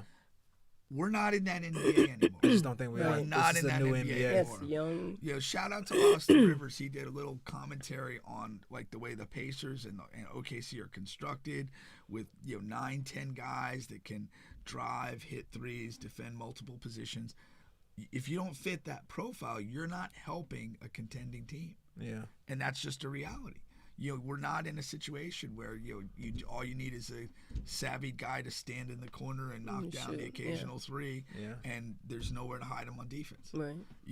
I mean, there was that great podcast with KD, LeBron, and Steve Nash. You saw that, yeah. And they were talking like there's so much like off-ball movement that you're not just like. In short, they were saying historically you would target the weak defender and basically wear his ass out. But now you're kind of targeting bad rotators, like help guys, by creating actions on both sides of the floor simultaneously, which means what? Like, as a defensive person, you have to have energy, mobility to navigate through all these actions and stay close or relevant to a player.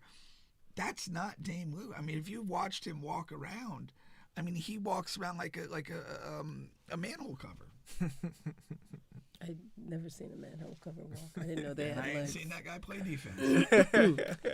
Well, I was gonna say something. Interject. To that. Yeah, I was gonna add something to that, but. Oh, okay. So what do you think this does for Milwaukee?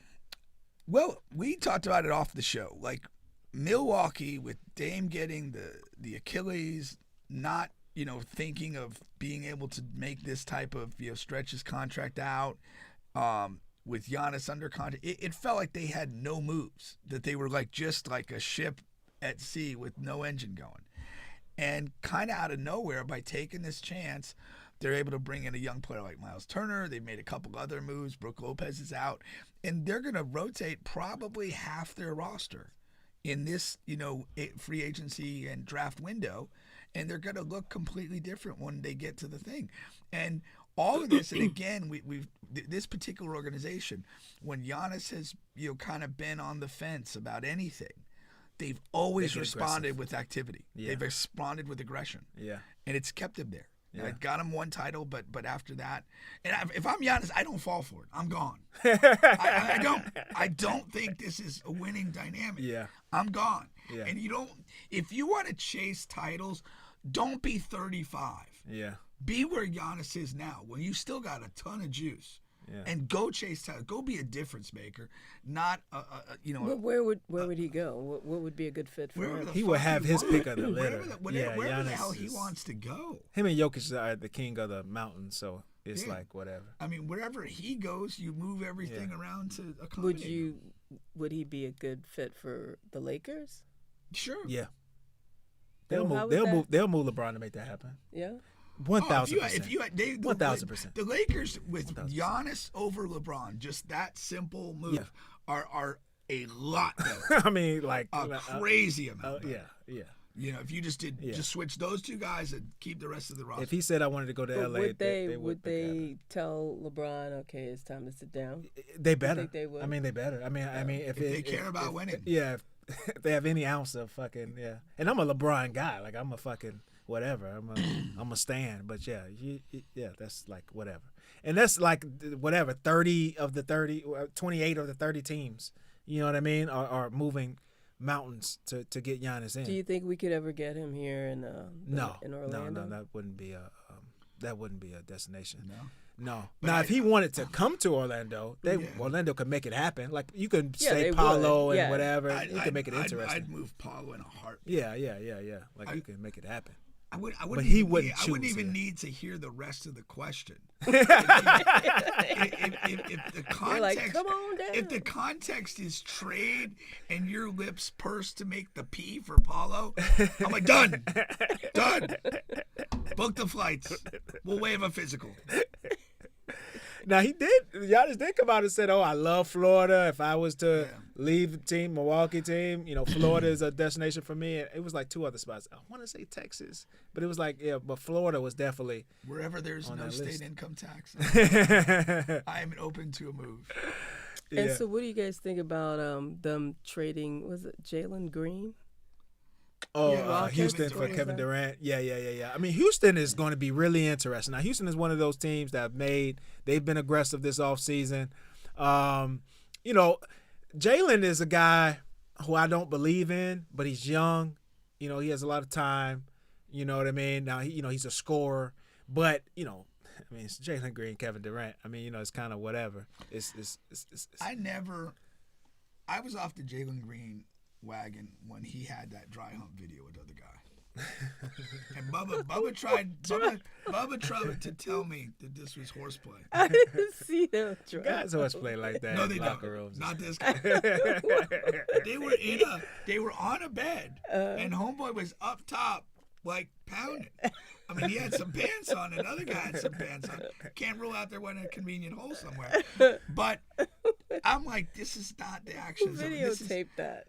But I'm like, this is not any kind of horseplay I'm familiar with. Now he has the thing with the older, which is what?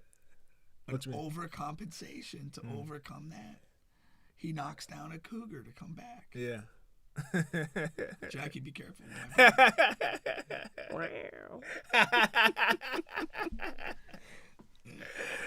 I totally think that's like overcompensation. But for me, it's just. And he got bamboozled by her too. He did. She left him high and dry. She didn't. They're still together. Talking about Drea? That was a joke. I don't know. I don't know the situation at all. Drea's still in there. She ain't going nowhere. She's making some good money. Yeah, she is. She'll go when he doesn't get a big contract. Well, that's true too. Damn sure will. And he's going to have to produce at this stop. I mean, he's young. I don't get me wrong. It's not like he has a year and he's out. I mean, he has some time, but I mean. Oh yeah, but he has to elevate his level. He's going to have to elevate. If he doesn't elevate the level of performance, like he's not going to get like that big deals. No. I mean, he's young enough and athletic enough that somebody will pay good money. Yeah. But you're not setting up yourself up for any kind of max situation based on his level of play. No. But what Houston has, they were able to keep the Thompson twin. Yeah. And you roll back Sengun and Durant, and they bring back Fred VanVleet on a lower contract. Yeah. Because remember, I was like, I'm not the small scoring guard type of guy, but he was willing to take less money. Yeah. That's interesting because him and you got the Jalen Brunson from the Knicks took less money, and it's allowing them to make moves on a team. That's always the thing. It's like, do you take less to improve to improve team, or as a player, take what the market allows for you. You know what I mean? You either get the bad guy or not. VanVleet didn't have to do that. No, he could have, he had already signed the contract. He's a guy that fought hell to get in the league. Yeah. Was kind of rejected and probably honestly with himself, I know you have aspirations, but probably looked at where he's gone and been like, no way I would have thought this. No way. I've done way better than I ever thought. And if I can bring in KD and be on a fucking really good team, I'm okay with that. I've got enough money. Yeah. I don't think he's a blow and hookers guy. Right. I don't get that. Yeah. Do you? No, you're right. Not with a name like Van Fleet Really quick, I wanted to get to this too. Tmac, we missed this last week, so we don't have to stay on this long. But he was on First Take, and he was saying how replace me with Kobe, and I'm winning rings too, just like Kobe did. You know what I mean? And then the people came out and really didn't like that. Kobe has a huge fan base, and he's not with us anymore. So they really came after Tmac pretty hard after that.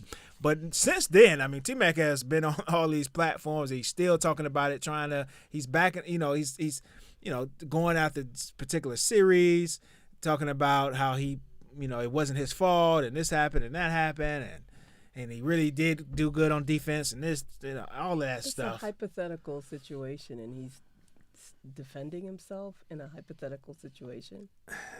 But what you got to realize is with super talented dudes, and at the end of the day, this is a super talented player who never made it out of the first round. And all of the peers that you look at in the league that you felt like in our day, and he probably, in his mind, he's like, yeah, I gave Kobe business. He gave me. I'm on his level. I'm on D-Wade's. I'm on this guy's level. And they all have accolades and championships, and you never got out of the first round. You are going to feel some type of way. There's going to be, an insecurity, an emptiness, something that you feel because of that. And in your mind, you're probably analyze and go over. I love, we had Chucky Atkins in here a couple weeks ago. Chucky. And we were talking about LeBron and his finals record and whatever. And the point that he made was do we know what LeBron thinks about that? Well, LeBron looks at the series that he lost. Does he just accept, man, it just what they were better than me?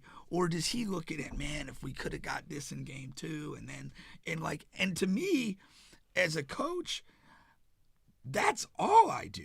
Any loss I've ever had, I'm like, where could this have gone differently for us? If we had done this, if we did that. That's just, I think, part of the competitive nature of the person is you look at the performance and you're like, you always believe if something was a little different or we did this or that. But didn't he play with Shaq? Was he playing in He played with Yao Orlando? Ming. He played with Yao Ming. So Tracy Shaq was McGrady gone did by it? the time Shaq was gone by the time Tmac. Okay. Yeah, in Orlando. No, he came in that after post Shaq. It was after. Yeah, okay. yeah. All right. Post Shaq, before Dwight. Yeah. But I just think it's natural to kind of do that, just to kind of make yourself not crazy. Now, what's funny about this is it's because I'm not a Tmac guy. but I don't think he said anything like outrageous or anything. Like I was watching it live when he was on there. I was like, that's a fair thing to say. Whether it's true or not, that's whatever. It's a hypothetical, like you say. So who cares? That's kind of was my thing. Was like whatever, because it's like I do that sometimes in my head with a lot of players. Like Kevin Durant going to Golden State, to the team with the best record in the history of the NBA at that time, still, right? And he goes there and wins a championship. Like a lot of guys could have done that, whatever. You could have. It's a lot of fucking guys. Tmac could have did that. Play, I do believe Tmac goes to that same Golden State team, and he's in that culture with that set offense, with that that directive, and that talent. Yeah, I think Tmac would have won a ring. Yeah. In place of Kevin Durant, and maybe it's even the same thing with Shaq. You know what I mean? So I understand what he's saying, but at the same time, that doesn't take away what it is taken away from the failures that you've had and the missteps and the times that you didn't do what you needed to do for your teams that you were on at that time. Because there was a time that Kobe didn't have Shaq. It's been times that Kevin Durant didn't have Curry. Now, he didn't win a championship, but he got out of the fucking first round. Yeah. You know what I mean? No, I agree with you. Yeah, I'm typically like a championships guy, an accomplishments guy, but I am understanding that, some careers unfold a certain way, yeah. Whether it's injury or just not being at the right place at the right time. And that's kind of what we were talking about earlier in this segment with the young rookies. It's like, part of it is opportunity. It does matter, right. And that's that thing that you gotta have. Yeah. And if it never comes to you, there's so many times in sports where, and across different sports where players are kind of like, dismissed in one way or another when they're in a certain organization or situation, and they're felt not to be the answer, and they keep grinding and they get to a different situation, and suddenly they're a top performing guy. Yeah. A guy who's really accomplishing stuff. There's a handful of dudes, that walk the earth that like they are the thing.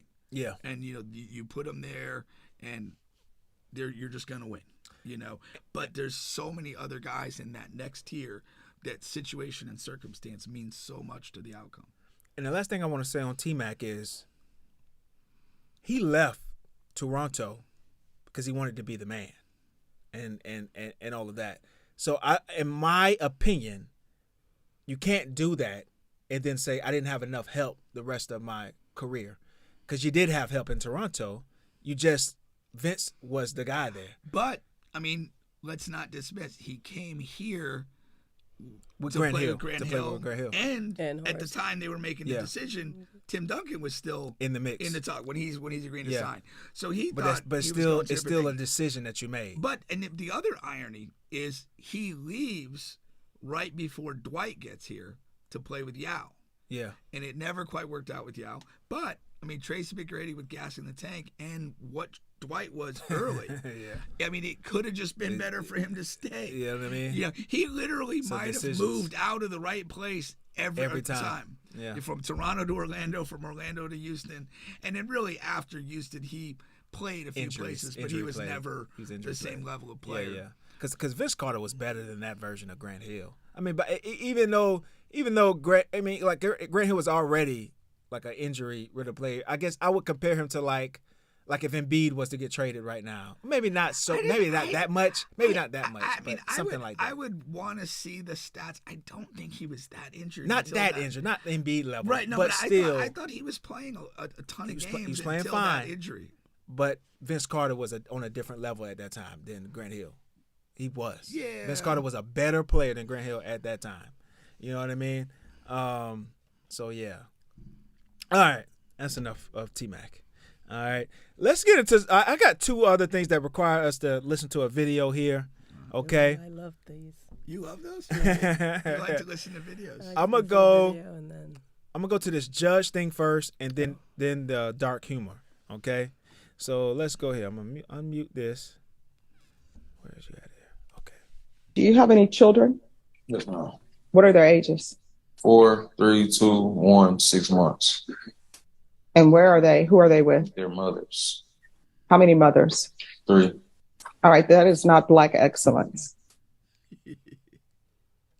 The fact that you're here is not Black excellence, unless that's the name of a building, but I'm assuming it's not. So you are not showing Black excellence to your ancestors or to your mother, your grandmother, or anyone. You understand? Yes, ma'am. So don't wear Black excellence if you're not showing it. Yes, ma'am. Who are you to say that to somebody? That's my take on that. Like that, when I was watching that, I was like, who are you to say something like that? Why? How is that? Why do you attach having multiple kids to Black excellence? But while I don't standing think in that's court, Like that. What does that have to do with anything? First of all, you're in court. Why are you wearing a T-shirt to court? Huh? yeah, why are you wearing Yeah, a T-shirt? let's start with that. I You're wore going to court. a protect Black women shirt to a strip club. Who knows why? That was, It's a no, simple that was thing. that was beautiful. To a irony. white strip club. I wore that. Well, that's But still that's a strip club. That's but not that's court. no, that was beautiful irony. That was clever. This guy's not clever. I mean, it's a shirt.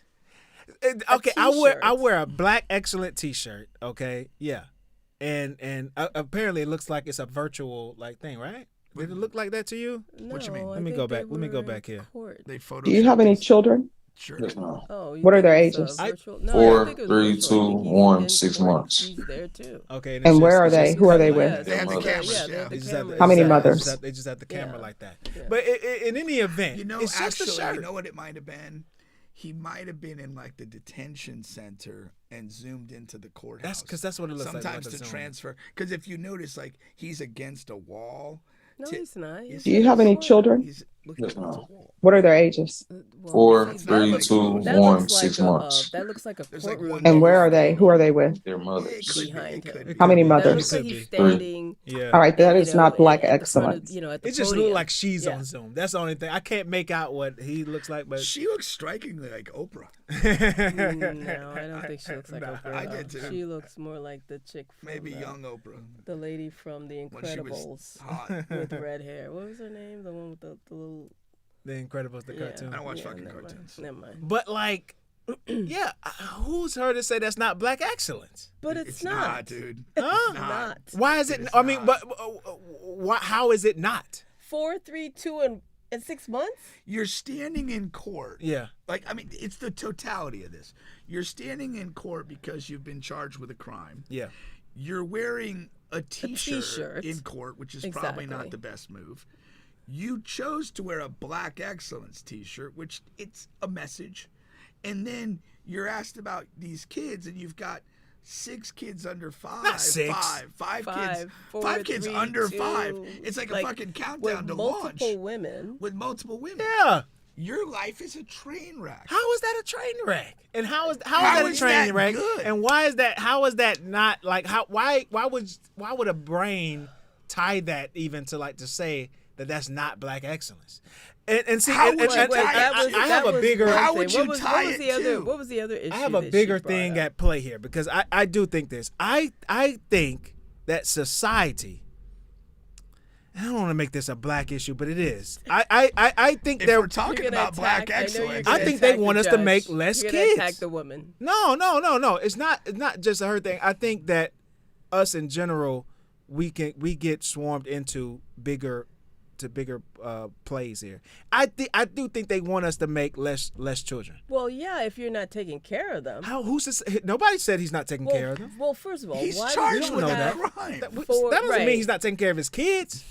you have if you are able and it's not about financial, because there's no way that he is actually providing quality time with 5 kids. We don't know that. You do. He got 3 You're- women. you're being- It's not you are- one- you- it's you're- not a family. you were that sitting he there. has like a woman, his wife, and he has all these kids, and he's in the home with them. You have to split time between these 3 households, and you're still fucking and making more kids. Like, it makes What's no wrong sense with to that? me. What's Because good he about it? cannot You're not provide giving those a kids. good Yeah. quality. You're he's the- not having quality interactions The, with qua- his children. the quality of parenting that you're offering at that point is low. is very low. You simply not do excellent. not. Now, if you here's the thing. I'll say this: when you have multiple kids and you're in the same house, That's one thing. no. Let me say this: that becomes difficult. Yeah. Because you have to allocate your time over the 3 kids, and whether the ages are close or whether there's disparity. You've got this guy's got this girl's got that, and you have to sit there and choose, what am I going to do? And this is being a full-time in-the-house dad. Now, I'm going to have 5 kids scattered over 3 households. How can I allocate my time to be present for all 5 of those kids at a good level? I'm not saying that it's impossible, but it's extremely difficult. Like, I have guilt over things that I miss with my kids, and I was in the house with them, and that's a reality. I think that you just reach a point. And that's why I get irritated with like the Nick Cannon shit. Yeah. It's like, dude, you're not parenting these kids. Yeah. You That's would Absolutely have to have like a schedule. Like, he's over 10 kids. Like you're seeing 2 hours you're per spending a kid, yeah. quality, either you have to quit working, right, so that you could divide up your time among these right. 10, 11 kids, yeah. and spend quality time. And I have one, and I can't even imagine if I was married and had 4, because as they get older, they have different needs, and as a parent, if you're a good parent and you're dedicated to bringing out the best in your child, you want to be able to nurture that. You want to be available. I mean, there's no way that he could possibly be providing the type. He could be a good role model to his 5 kids. I just don't think that's her place to say that. But but the reason why she said it is motivation. She's looking at this guy, and again, even if he's doing a good job with the kids, even if it's a decent job, you are charged with a crime. You could be convicted of something right now. This is not your finest hour. Mm-hmm. And you walk in front of me wearing a black excellence shirt. I don't know too much about you other than that decision and what these allegations are. Right. And on that alone, she is saying that from almost like a tough love perspective. She's not saying like you're never gonna do. Him. She's not saying you're never gonna do a good thing in your life. Yeah, she's not That's the place that it's coming from. Like, but be about it. But the tough love. What I'm saying is that I don't agree with the tough love. I don't agree with like the premise of it. The where you don't agree with the place is coming from. Where that it's being done in a courtroom by her. Do you think that it's because of that? No, you period. think she knows if she called him in 7-Eleven and said, "Hey, how many kids you got?" and he got the same shirt on, "Oh, I got 5 kids with 3 babies." That's not black excellence. I just don't think that's anybody's place to tell anybody that because you have a set amount of kids. That's not all. That's what happened. But that's not while the only you're issue. while you're charged with a crime, you're sitting in the courts. That's the biggest thing going on. Yeah, because she would not be having that conversation with him, but for his offense. Nah, that's not true. It is. Not true. She would not interact with him. She would have said it. She would not have interacted with him if she's not in court. She would have said that before she asked about the kids. If it was about the shirt and the charge, that comment would have been made without the kids. What does the kids have anything to do with that? That's not always how people speak. Like you could, and some judges. I mean, I've seen clips. They try to like talk to the person a little bit and get a feeling for who's in front of them. Right. Before and they're sizing them up. Yeah. And he may start talking, and I mean, you should know by now doing this show all this time, I speak kind of reactionary. I see something, I react to it. And she's looking at the shirt and he's telling him what she said. She could have just been like, I'm just going to say this. I'm just going to take a policeman's position and say, we didn't see what happened at the beginning of the tape. Okay. So we don't know what happened prior to the snippet that we've seen. So we need to take that into consideration too. But I agree with her. I mean, I feel like if you're wearing something like that, you need to, I think if she'd said, if he had responded, "I don't have any kids, Your Honor, I'm in college," then we wouldn't be having this conversation. The black excellence comment wouldn't come up. That's my point. Well, she probably would have referred If to he it didn't, anyway. if he didn't have the shirt on, it wouldn't come up. I know. But I mean, he could be in a holding thing. That's why he had on whatever. the t-shirt. The point that I'm making this is that I don't have a problem with somebody giving kind of like a tough love thing. Sometimes when people are in the midst of like a bad spot and the bad decisions are compiling, you need that. Okay, let's look at where you are. Right. And here's the thing about why I like that tactic a lot. Most people are going to get defensive and argumentative if you try to kind of go directly at them. I like this notion of let's just tell me where you are. And, I'm going to let you hang yourself to a degree. Right. And what I want you to do when this camera cuts off and you go back to your cell or whatever is I hope I've said something to you that has you thinking. Maybe you go back to that cell and you're thinking about your 5 kids and you're thinking about, shit, I got to get out of the situation. Or I'm not wearing this motherfucking shirt again. Yeah. Oh, yeah, maybe I could win. But again, this is to me a power of redemption.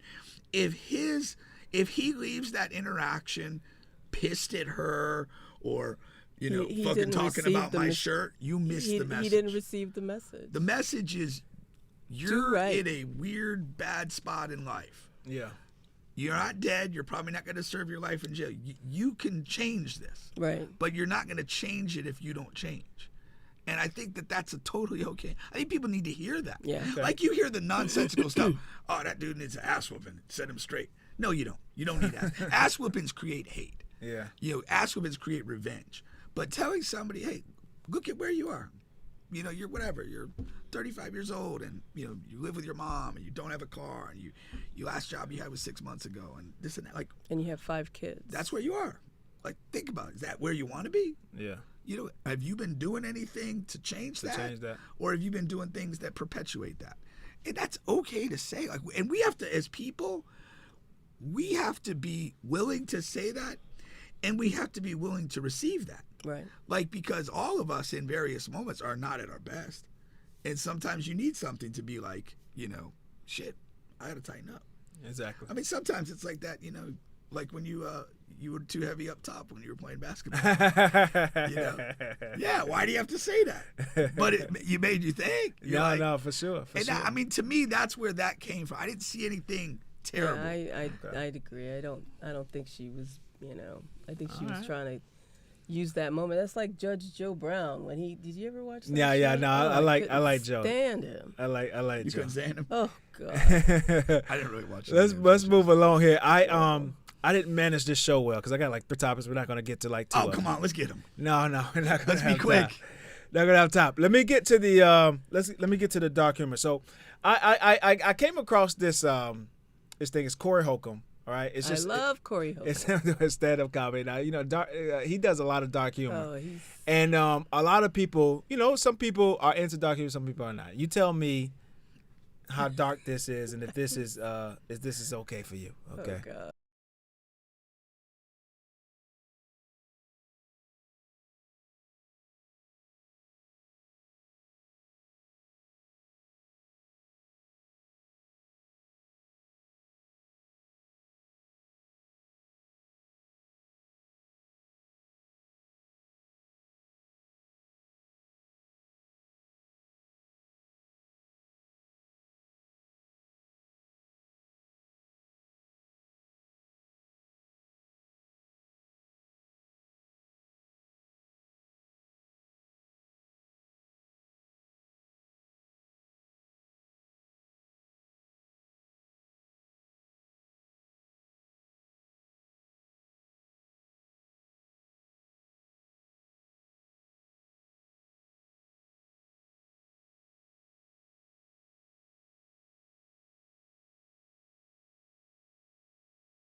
How dark is that? Too dark? That's pretty dark. That's pretty dark. But his stuff is like you just yeah. His stuff is his shit is funny. I'm sorry. That was funny. I thought it was funny. But it comes from what your perspective is. Yeah. Like I am always sensitive to like bad parenting. Okay. It bothers me. Yeah. And if some person is just crazy and they're going to be a bad parent, you're probably going to have a bad outcome with the kid. Right. And that's why I'm okay with that. Like it doesn't bother me. It's like a real thing. It's it's tragic, but my God, we might have saved ourselves an idiot. Oh my goodness. He definitely, but all just his imagine. material is more or less like that. He's always talking about Yeah. But just imagine. baby mama. Just imagine if that was Trump. How much better off would we be? in the toy. Yeah. Down with my dookie. Oh my God. Like that From would be your mouth to God's ears. yeah. I didn't imagine. Yeah. I didn't think this was going to go there. I would have chosen another topic. Wrong guest what if and wrong wrong host. What if that was Hitler? I mean, dying's okay if it's the right person. That's how I look at it. I can't with you sometimes. Man. Let's hit this one real quick, man. There was a post that came out on Facebook, and she was like, the health department just reported 1.2 million have HIV in Orlando, okay? Now, up top, you can see there are 2.8 million people in Orlando and Metro, so that includes everything, Kissimmee, Sanford, Altamont. So that was actually Just Black who wrote that comment. I didn't have his name up there. But so he says that, no, almost half that population does not have HIV. So she's wrong in that. She was just trying to stir some stuff up. Yeah, hell yeah. But she got a fucking a massive amount of people to like, yeah, and that's why, like a lot of people were believing that 1.2 million people in Orlando have HIV. And what was her source for that? She just out of the thin blue sky. Her ass. Like, nah, that's But okay, I mean, like, it's a scare tactic. It's not even a scare tactic. This is like what we deal with when you preach to ignorance. Yeah.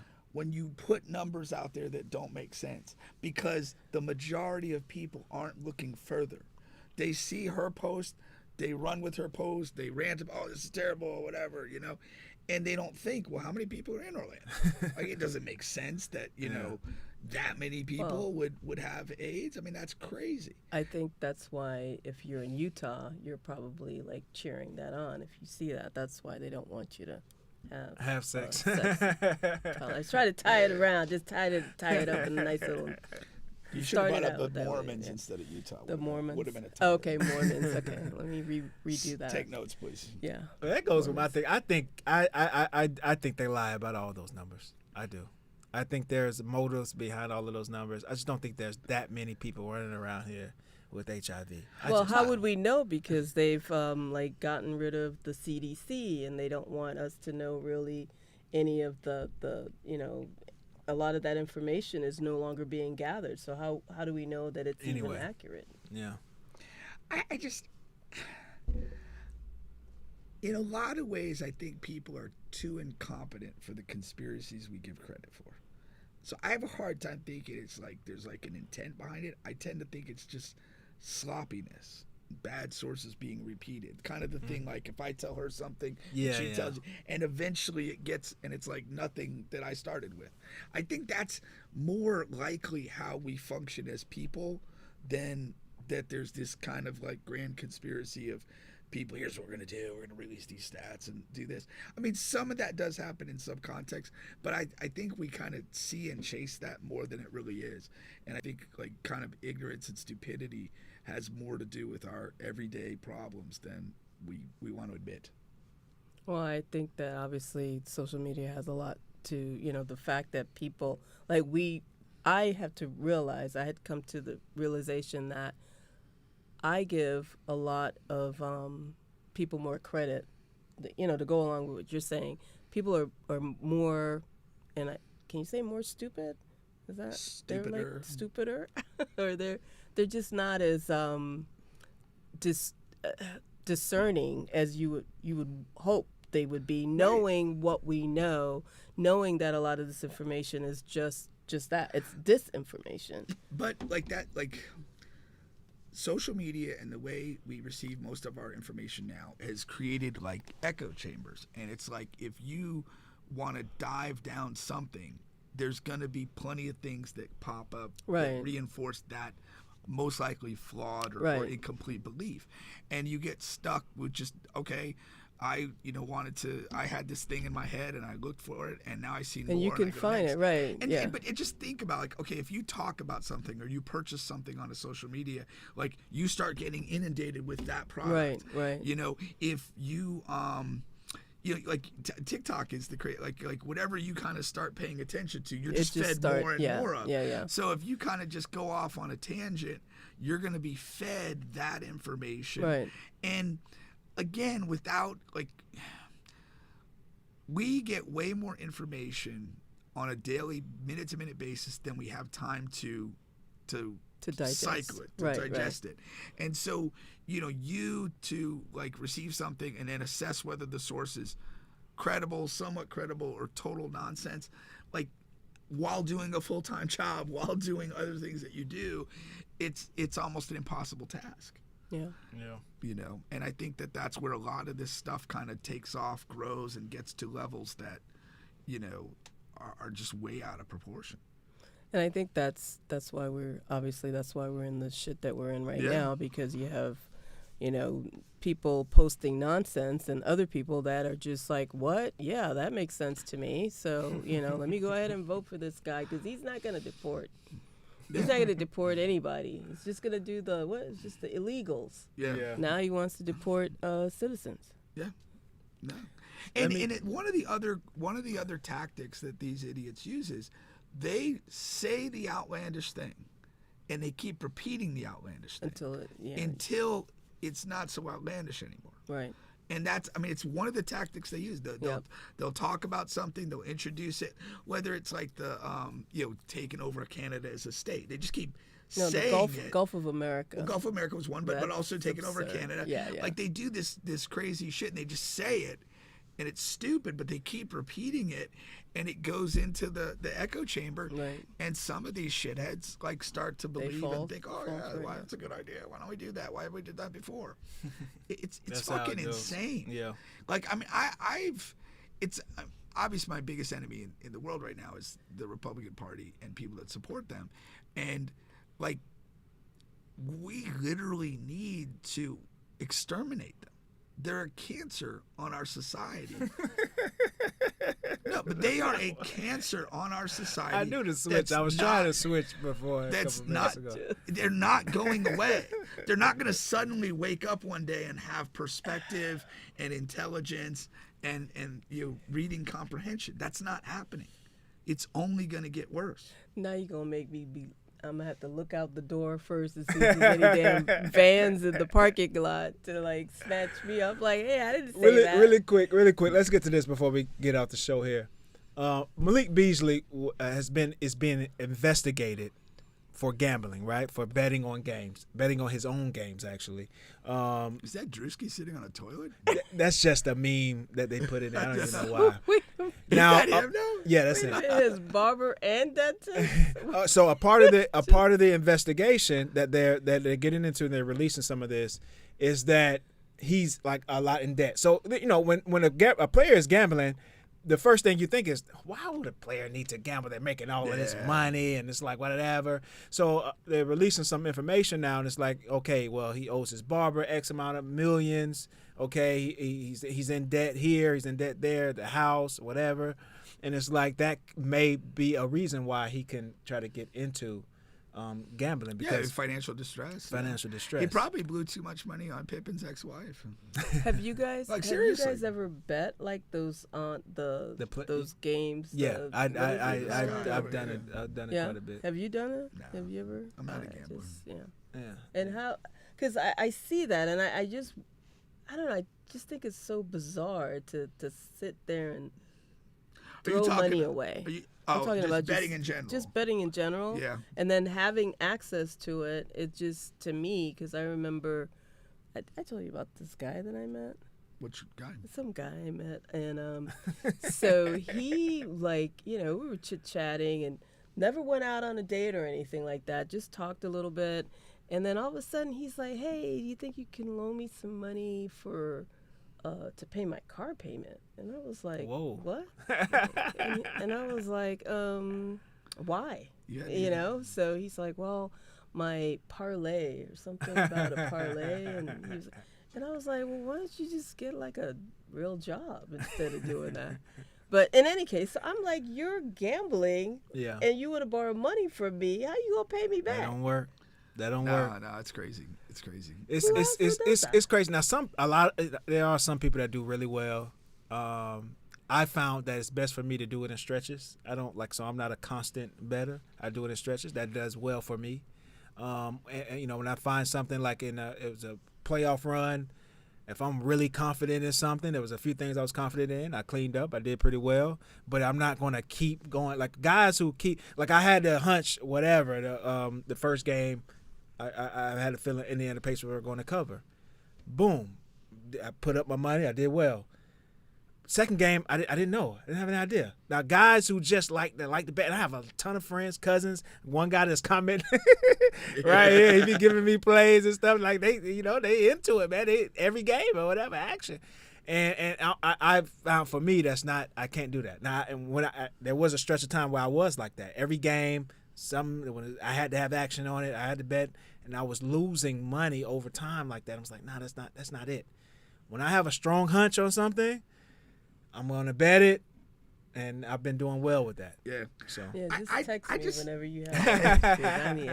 I put it in that category of like kind of like people that like can't function without coffee, people that need to drink liquor. Like if you put yourself in a position where you don't feel that your day has happened if you haven't got a couple bets going, like that's just a horrible place to be. Like you should not give anything that much power over you. Unless you're good. Today. Even there's some guys that's really good at it. And there's some people that's their living. That's all they do. Yeah. Like that's the elites of the elites. But like the common day man, like we're whatever probably talking about here in this case, yeah, it's probably not the best. Yeah, probably. I lose $5. I'm salty. If you're at a level where that's what you do professionally, that's your job. Yeah. And you're gonna take it that way. I'm kind of talking about the guy that like gets himself where it's just like. It's almost a compulsive addiction that he kind of loses control over, and that's where you don't want to be. But how do you do that as an NBA player? Well, no, I think people take advantage of him too because he is an NBA player, so they know that chances are he's gonna know some stuff. Yeah, or he's gonna pay them, or he would hope that they pay him, especially his barber. As an NBA player, because it is, and we talked about this off the show, like. You could actually do like violent things and still have your NBA career. But the gambling is the one thing that if they nack you on that, you're done. Yeah, yeah. And so like the risk reward on that is really, really bad. Right. And again, you look at the way this story is unfolding, he's in financial distress apparently and trying to kind of play his way out of it. And I was also saying I don't know the mentality of him, but like the mentality of somebody that just feels like I need to bet every day to feel like I'm alive, that's actually probably very different from Beasley, who's actually trying to like stay afloat. And he figured that's the fastest way to do it. The bets he's making and his participation, it's in the realm of things he can control. Yeah. Like. Oh wait, he was betting on his own games that he was playing in. The props, getting rebounds, 3 rebounds, or getting 2 3-pointers or whatever it is. Yeah. And so that's different. Like for the three of us to whatever pick a WNBA game tonight and make a couple prop bets, we have no control. Yeah. We might think we have a gut feeling or whatever. Right. But if you're participating in that game. And you're essentially refusing to secure a 4th rebound. Like that's a different something else is motivating. It's a different psyche in doing that. But like if what this story is accurate, the motivation is financial despair. So he's $8 million in debt, and he made $59 million over his so far over his career. And what's interesting about this? Let me say this to 59. That's they're talking pre-tax. Yeah. So that might be like 35. And because that's a great point because that leads into what I'm going to say. Okay. Because Malik Beasley is a guy who he's a a role player who's been trying to stick his been trying to stick to a team. So he hasn't made a ton of money in his career. And this is from like a year or two ago. Now, he just had a breakout season from the Pistons, and he was a free agent this year, getting ready to make his first real money contract. So this is not like he wasn't betting this season when he had his best season. Before. This is from like a year or two ago. Okay. So he had, it's two things. He had no idea he was going to have this, great season, and Detroit was going to have this opportunity. He was on a good playoff contending team. He's top 3-point shooter in the league, and so he's about to get this huge massive contract. And this story comes out. Story comes out. Now that's on pause, and if he did it, it's going to be out of the league. They're not going to tolerate that. Yeah. Yeah. So it's just it's damn, that's fucked up. Well, how did that get out too?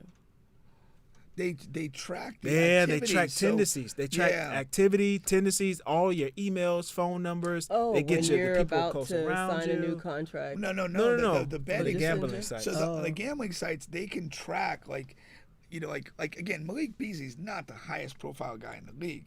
So if you see let's just say on an average night there may be 1,000 prop bets involving Beasley, and then suddenly that kicks up to like 10 to 12,000.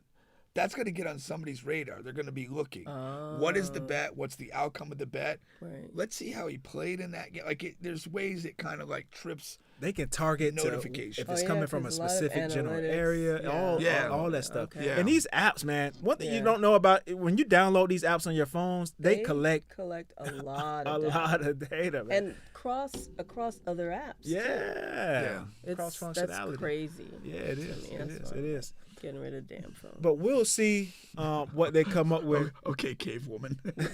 No phone. We'll see what they come up with, and we'll come back to that if something big happens with Malik. But that's not good that they found that he's in that's dead. terrible. That's not a good. Yeah, it's Did he break up with Larsa? He broke up with her? She's moved on. She's smashing somebody else now. You might try to get some of She that kind of money always back. is. I mean, Keeps it active. I don't blame her. Come my way Stay too. busy. I don't know. She stay Who's more active, her or Jackie? Larsa.